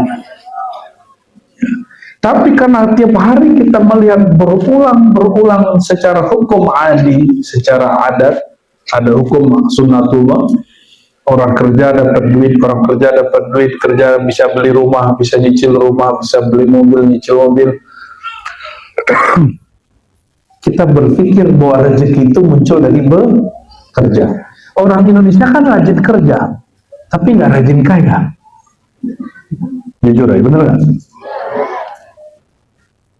Tapi yang saya tahu banyak orang kaya, dia rajin bikin kekayaan, tapi dia nggak rajin kerja. Dia kerja itu hanya memaksimalkan time, sehari itu berapa jam aja, 2-3 jam. Selebihnya dia main-main aja, makan yang banyak, ya, main handphone, main game. Tapi dia maksimalkan time itu. Kalau kita kan kayak sibuk terus depan handphone, depan laptop terus, matanya udah rusak ya. Kalau ini rusak bukan karena handphone, Pak, tapi karena sok soleh gitu ya, sok rajin baca buku. Tahu-tahu dicek, tiap baca buku kitab kok mata sudah sakit, tiap baca kitab kok ini sudah pegel, akhirnya baru terasa kita sudah mulai tua juga, Pak. Perasaan baru kemarin lahir. Ya, merasa tua nggak, Pak? Bukan, jujur Pak, merasa tua. Halo Pak, halo, assalamualaikum. Halo, Bapak merasa tua nggak? Enggak kan? Enggak ngerasa tua kan? Ngerasa muda. Itu kalam Nabi tentang kolbu. Apa kata Nabi SAW? Ya, tubuh boleh menua, tapi kolbu syekh syabun. Kolbu orang udah tua, tetap muda. Perasaan saya baru kemarin tamatan MAKN. Kita dulu ada namanya pesantren plat merah. Pesantren plat merah itu jurusan keagamaan diinapkan, tapi negeri. Jadi saya kan dibilang sama orang-orang itu apaan? Bukan apa pesantren. Emang enggak. Tapi saya nyantri pas kuliah. Saya ngaji itu malam, jadi kalau udah pulang habis isya itu saya ngaji ke guru-guru, ngaji hikam, ngaji ihya, ngaji tasawuf. Tapi dulu kita datengin guru sampai kuliah, baru kemudian saya nyantri ya. Kembali yang tadi, jadi orang tua, apa yang tidak menua pada diri orang tua? Kolbunya. Apanya yang tidak menua di situ? Nabi katakan dua hal, hubbud dunya wa tulul amal. Cinta dunia dan panjang angan-angan. Maka saya sudah banyak nanya orang tua, Pak, ayo Pak belajar tasawuf. Aja udah tua. Yang ngomong begini umur 70, aja udah tua. Halo? Itu kegagalan sistem pendidikan Islam yang ada di negeri kita. Alhamdulillah kami dari kecil diajarkan fikih, akidah, sifat 20, fikih syafi'i, berikut tasawufnya. Cuma lebih banyak ngaji kitab tasawufnya. Fikih seperlunya, akidah seperlunya. baru udah kuliah, saya suka debat Pak, maka belajar fikih, masul masail, belajar bab ilmu kalam. Makanya Bapak kalau lihat kajian-kajian saya sebelum tahun 2020 isinya berantem mulu. Ya kan? Saya minta ampun kepada Allah. Mungkin dulu salah niat. Niatnya ngapalin hadis sekian ribu, niatnya untuk mendebat Wahabi. Mungkin duluan masuk surga mereka kali. Karena ada Wahabi yang gak niat debat, dia pengen cari ajaran yang benar. Kebetulan lagi pengajian, dapatnya itu meninggal. Allah pandang kalbunya. Dia sedang ingin tobat hijrah, diselamatkan insya Allah. Ada aswaja merasa paling benar, mati. Masuk surga apa neraka tuh Pak? Neraka, walaupun dia ngaku aswaj. Kenapa? Dia merasa paling. Jadi nggak ada urusan antum ini mau Wahabi, mau aswaja. Kalau kalbunya tidak benar-benar aswaja, Ahlus Sunnah percuma. Stigma, label-label itu kan, itu kata orang. Dan banyaklah ustadz betul-betul klarifikasi supaya dia tetap disebut Ahlus Sunnah oleh kawan-kawannya. Untuk apa? Untuk apa sibuk mengklarifikasi ke makhluk, yang makhluk itu gak akan pernah senang ke kita. Kenapa? Kata Imam Syafi'i, ini kalam Imam Salafus Saleh wafat 209 Hijriah. Semua permusuhan mungkin diislah, diperbaiki, kecuali satu permusuhan dari orang yang iri dengki. Ya, kalau orang iri dengki itu nggak bisa diapa-apain Pak. Kalau ulama katanya dengki iri sama kiai ulama yang lain, itu nggak bisa diapa-apain. Itu hanya bisa dikirim ulama yang lebih alim dari ulama itu didik yang tadi iri dengki itu. Kalau bagi saya ulama yang dengki iri itu belum ulama. Itu hanya orang berpakaian ulama, tapi dia bukan ulama, dia ubaru Pak.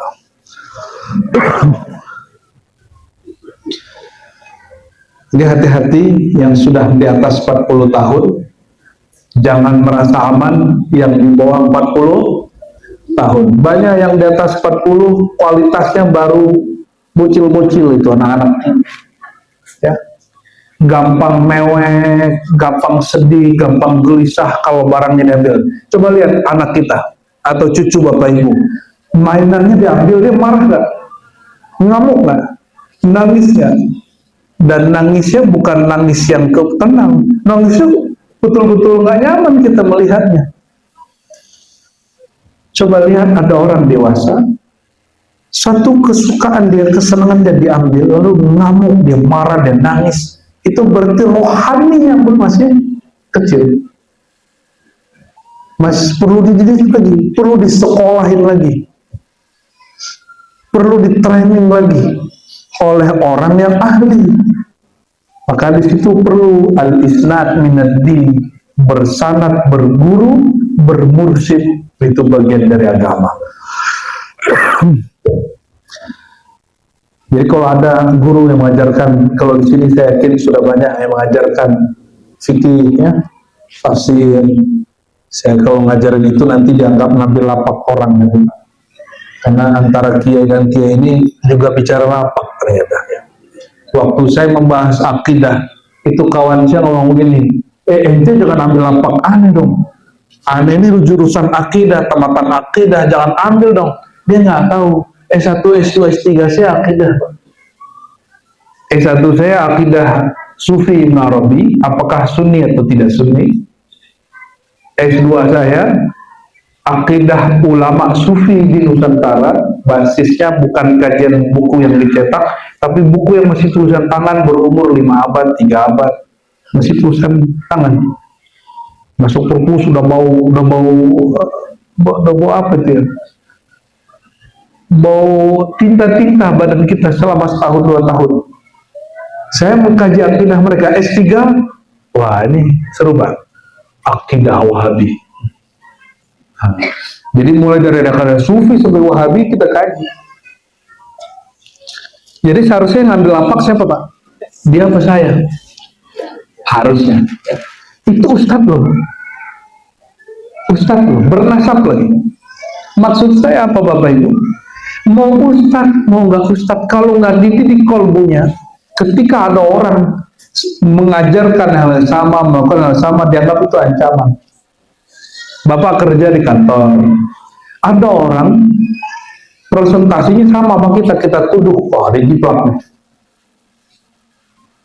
Itu iri dengki. Nah, nauzubillah, semua nauzubillah. Saya berkali-kali kasih pertanyaan.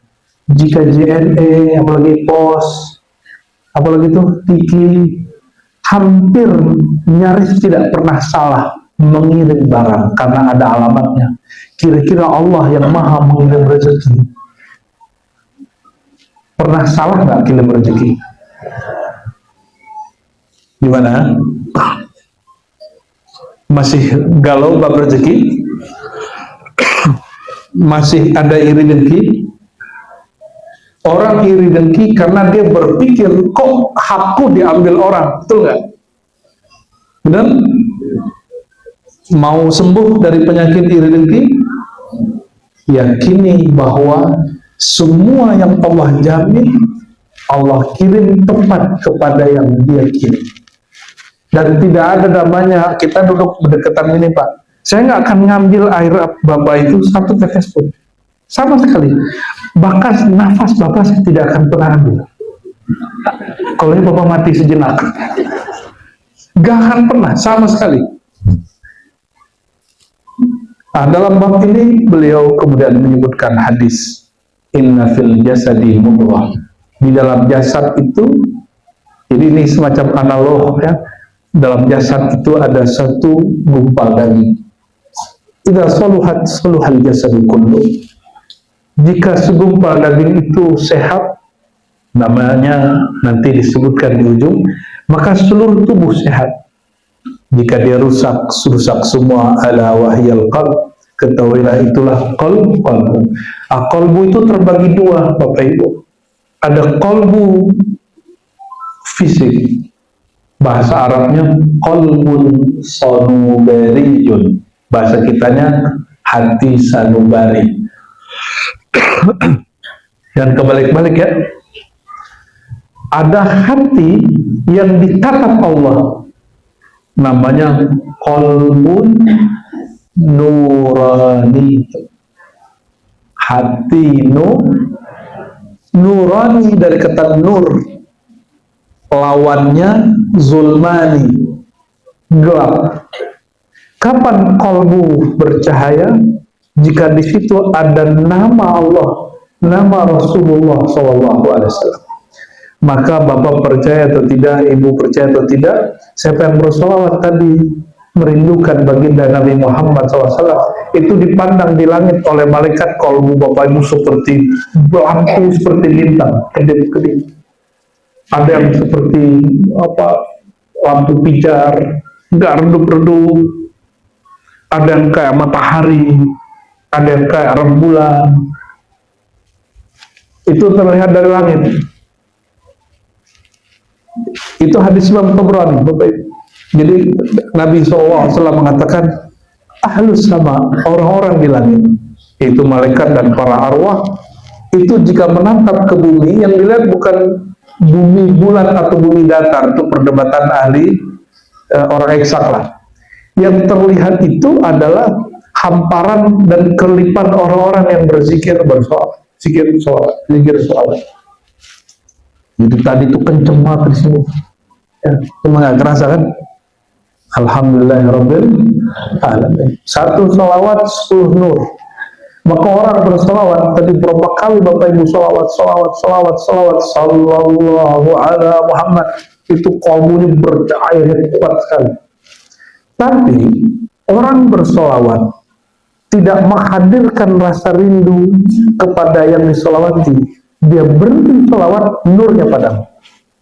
Namun siapa yang mengenal yang disolawati, mencintai yang disolawati, dia berhenti solawat, bahkan dia tertidur, nurnya masih nyala terus.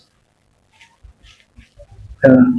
Oleh karena itu, jangan hanya bikin maulid saja, Tapi sertakan seperti malam ini, ada maulid, ada pengajian, ada maulid, ada, walaupun cuma sebentar.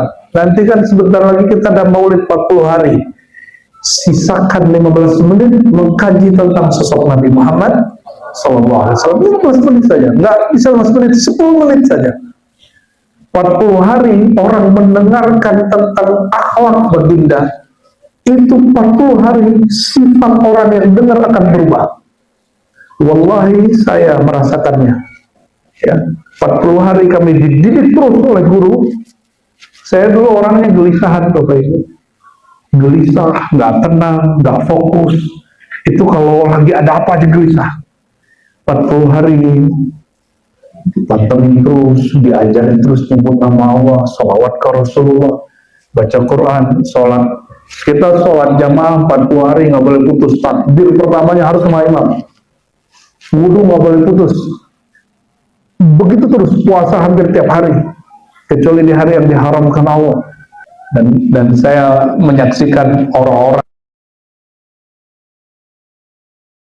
itu pas hadir begitu terus, dia bilang saya nggak. Dia dengarkan salawat, dia dengarkan kalam tentang Nabi Muhammad SAW, pasti kalbunya bercahaya. Ya. Aqalbu sanubari, asupannya darah yang sehat. Asupannya apa? Darah kalau sehat, makanannya kalau sehat, pembuluh darahnya nggak ngeplak, ya? Nggak tersumbat, nggak perlu pasang ring, nggak perlu dibersihkan. Mohon maaf, kalau ada guru bilang hatimu ada penyakit, nah, ada dokter bilang, Pak, jantungnya berpenyakit. Bapak lebih takut yang mana? Lebih takut yang mana, Bu? Dokter. Kayak gitu mau ketemu Rasulullah. Rasulullah hadir, Bapak Ibu nggak tahu. Hadir beliau secara nurnya, secara rohaninya. Ini kan ada yang ngolong-ngolong Habib Umar, dianggap Umar itu meyakini Nabi hadir di majelis. Nah itu masa di kita biasa. Setiap orang baca sholawat, Nabi hadir. Bahkan dalam ilmu ma'rifat Nur Muhammad, alam ini tercipta dari nur. Nur beliau. Nabi hadir setiap saat. Nggak perlu orang sholawat, Nabi selalu hadir.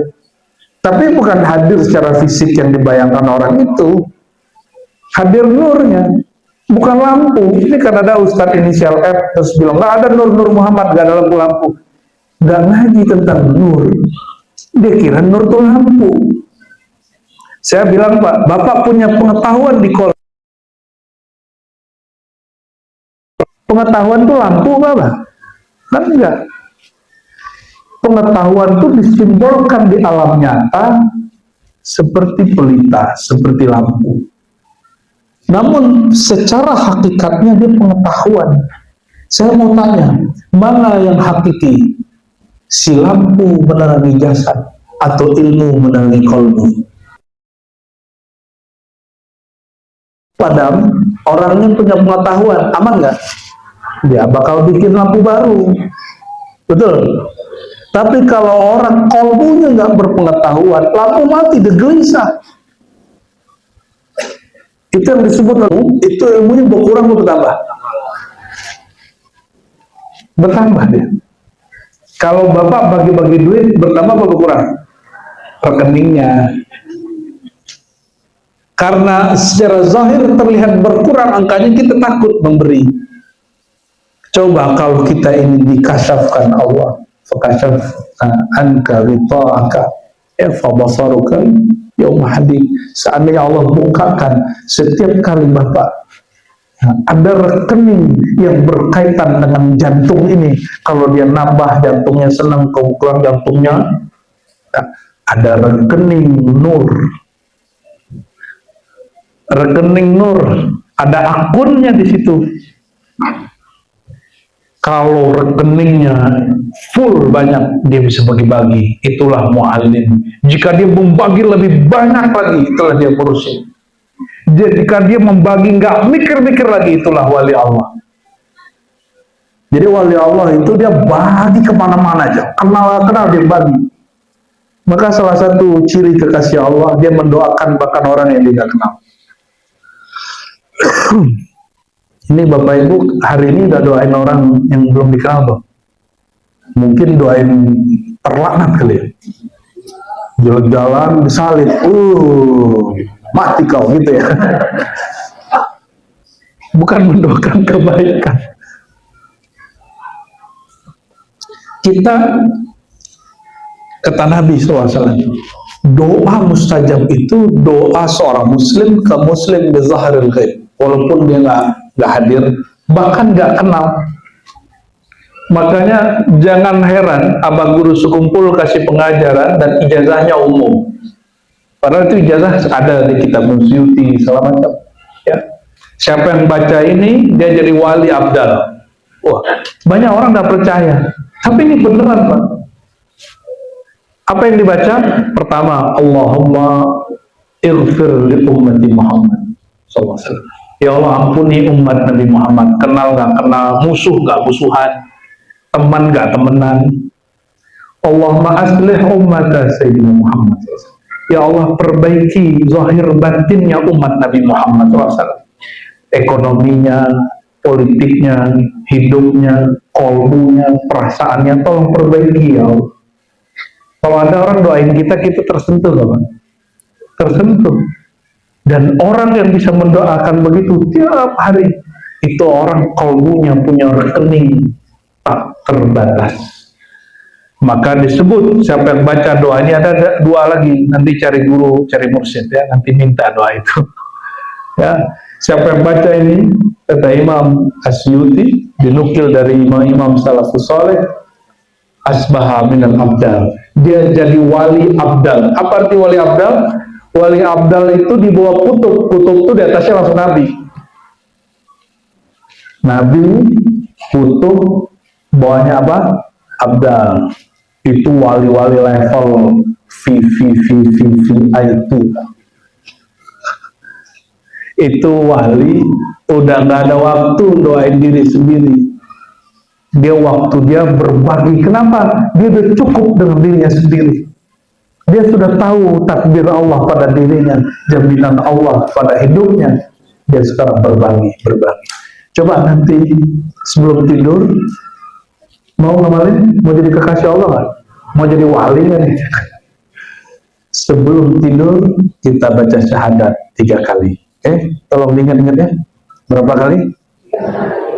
Lalu minta ampun kepada Allah minimal 3 kali.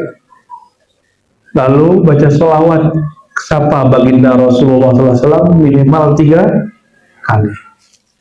Setelah itu kirimkan doa untuk semua orang yang kita kenal. Baca Al-Fatihah, karena Al-Fatihah itu doa tertinggi. Afdalud doa alhamdulillah. Hadis Imam Tirmizi, hadis sahih. Doa paling tinggi adalah doa dengan surat alhamdulillah atau bacaan alhamdulillah. Apalagi setelah itu doakan orang yang kita nggak kenal, termasuk orang mungkin yang memusuhi kita. Bisa nggak Pak doain kebaikan bagi orang yang musuhin kita, bisa nggak? Baru ente jadi wali Allah. Ini masalahnya nggak ada yang bisa. Malam-malam nih, aku kenal dia tapi dia musuhku. Ya. Aku kenal dia tapi dia parkir depanku gitu. Bisa nggak doain tetangga yang rese? Bukan mendoakan keburukan, mendoakan kebaikan bagi dia. Bukan, semoga kamu ditegur oleh Allah. Bukan begitu. Ya, bisa nggak? Insya Allah sebelum meninggal jadi kekasih Allah SWT. Meninggal itu 2, mati kecil, tidur. Mati besar, berpisah ruh, dan dia kalau meninggal dalam keadaan begitu, dia jadi kekasih Allah. Kenapa? Nabi SAW salah satu amalannya adalah salamatus sadr. Hatinya selamat, nggak ada kebencian kepada siapapun. Oleh karenanya beliau pernah mengatakan nanti akan ada ahli surga duduk di sini. Dan ternyata orang itu dibuntutin oleh Ibnu Umar, amalannya bukan amalan soleh, amalannya amalan kolbu. Dia menantang kolbunya tiap malam. Nah, oleh karena itu, karena kolbu itu adalah tempat Allah memandang. Allah tidak mau memandang kecuali jika di kolbu ada nama dia atau nama kekasihnya. Karena nama kekasihnya itu bagian dari nama Allah SWT. Nama Allah juga bagian dari nur yang ada pada Nabi Muhammad SAW. Maka kalau baca maulid, wabil mu'minina ra'ufur, 2 ayat terakhir surat Taubah, Allah menamakan Sayyidina Muhammad SAW dengan nama-nama dia. Dan terhadap orang beriman, sang Nabi bernama Ra'uf Rahim. Itu nama Asmaul Husna. Jika Rahim nama-nama ini masuk kepada daftar nama Nabi, maka nama-nama yang di bawah lingkup ini semuanya menjadi nama Nabi Muhammad Sallallahu Alaihi Wasallam. Nah, karena kolbu tidak dipandang kecuali kolbu yang ada namanya, berarti ada kolbu yang bukan kolbu dipandang oleh Allah. Kolbu yang seperti apa? Disebutkan di sini, kolbu yang si kolbu tidak menjadi tuan, tidak menjadi raja, tapi dia mengikuti jasadnya. Jasad kita, jasad hewan, itu sama-sama makan nggak Bapak Ibu? Sama-sama minum, sama-sama kawin, sama-sama bisa emosi, bisa mukul, benar. Otak ini bisa nipu orang. Oleh karena itu, jika kolbu ternodai oleh 3 karakter ini, karakter hewan ternak, makan, minum, kawin. Ya. Yang kedua, karakter hewan buas, sukanya marah, sukanya menguasai. Ya. Ada yang preman di rumahnya sendiri, ada yang preman di gangnya, ada yang preman di kampungnya, ada yang preman di negerinya. Merasa ingin menguasai, pantang disinggung. Nah, itu dimulai dari keluarga sampai nanti bernegara. Itu orang karakter namanya sibaiyah, kata beliau. Karakter buas. Itu Allah gak pandang. Allah benci sama kaum begitu. Ada karakter ketiga, suka nipu, suka manipulasi, syaitannya, syaitan. Tapi ada yang terakhir. Nah, ini perbedaan beliau sedikit dengan Imam Ghazali. Beliau merevisi apa yang di Ghazali. Imam Ghazali menyebut karakter keempat, karakter kolbu malaikat, jiwa malaikat. Kata Imam Syekh Abdul Qadir Jilani, karena kewalian Syekh Abdul Qadir lebih tinggi dari Imam Ghazali. Karena dia datang lebih belakangan sehingga dia lebih sempurna. Apa kata beliau? Enggak. Kolbu yang keempat, kolbu robbani, bukan kolbu malakuti, bukan kolbu malaikat, tapi kolbu robbani. Apa arti kolbu robbani? Robbani itu yang disebut dalam Quran, qulir ruh min amri rabbi. Ya, katakanlah ar-ruh itu adalah rahasia Tuhanku. Surat apa itu ya? Al-Isra ya.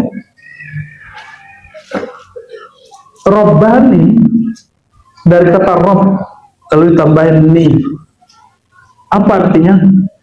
Kolbu yang dia tidak menatap kepada dunia, dia tidak mengikuti jasad, tapi dia mengikuti ruh. Dan ruh itu rahasia daripada Rabbi, min amri Rabbi. Maka di Quran ada kunu rabbaniyin, jadilah kamu rabbaniyun. Maka lihat, kita ini ada berapa jenis nih? Bahimiyun, orang manusia tapi dalamannya karakternya hewan ternak.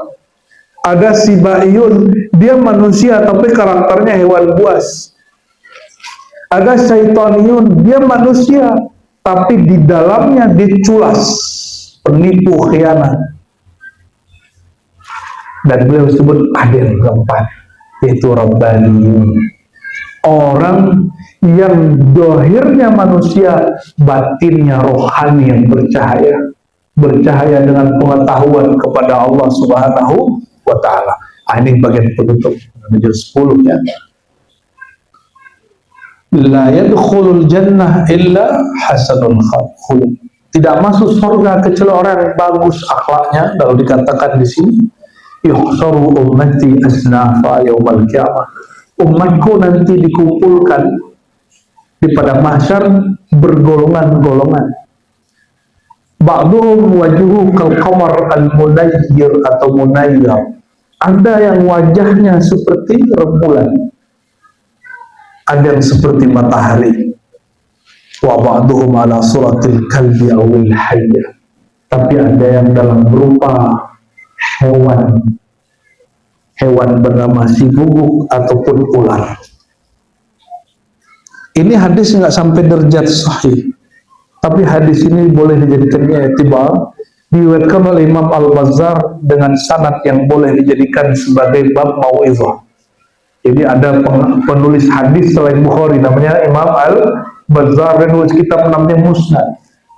Disebutkan bahwa nanti ada orang di sini dia manusia, nanti di akhirat muka dia bukan manusia.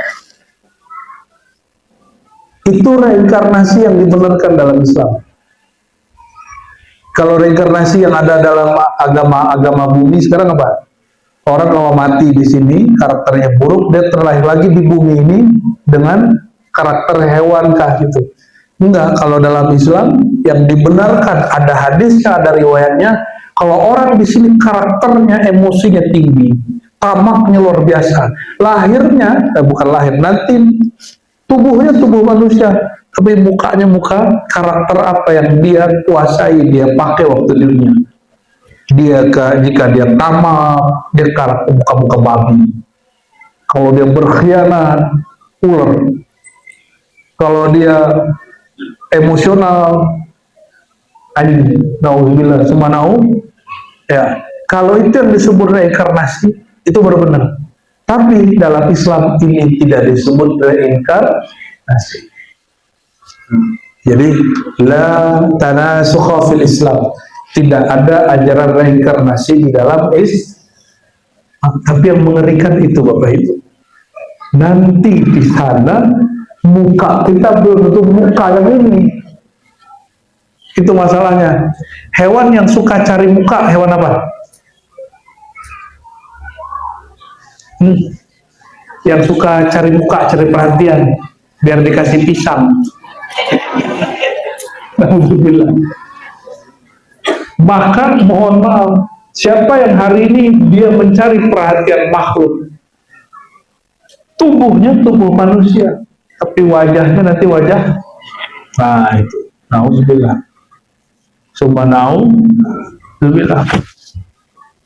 nauzubillah, nauzubillah. Nah, lalu beliau mengatakan, ini jadi kaidah. Kullu syakhsin yuhsharu ala suratihi ma'nawiyyah. Kata Syekh Abdul Qadir Jilani, setiap orang akan dikumpulkan di padang mahsyar kalau dia dulu punya karakter apa, nanti karakternya dizahirkan nanti di akhirat. Nauzubillah subhanahu.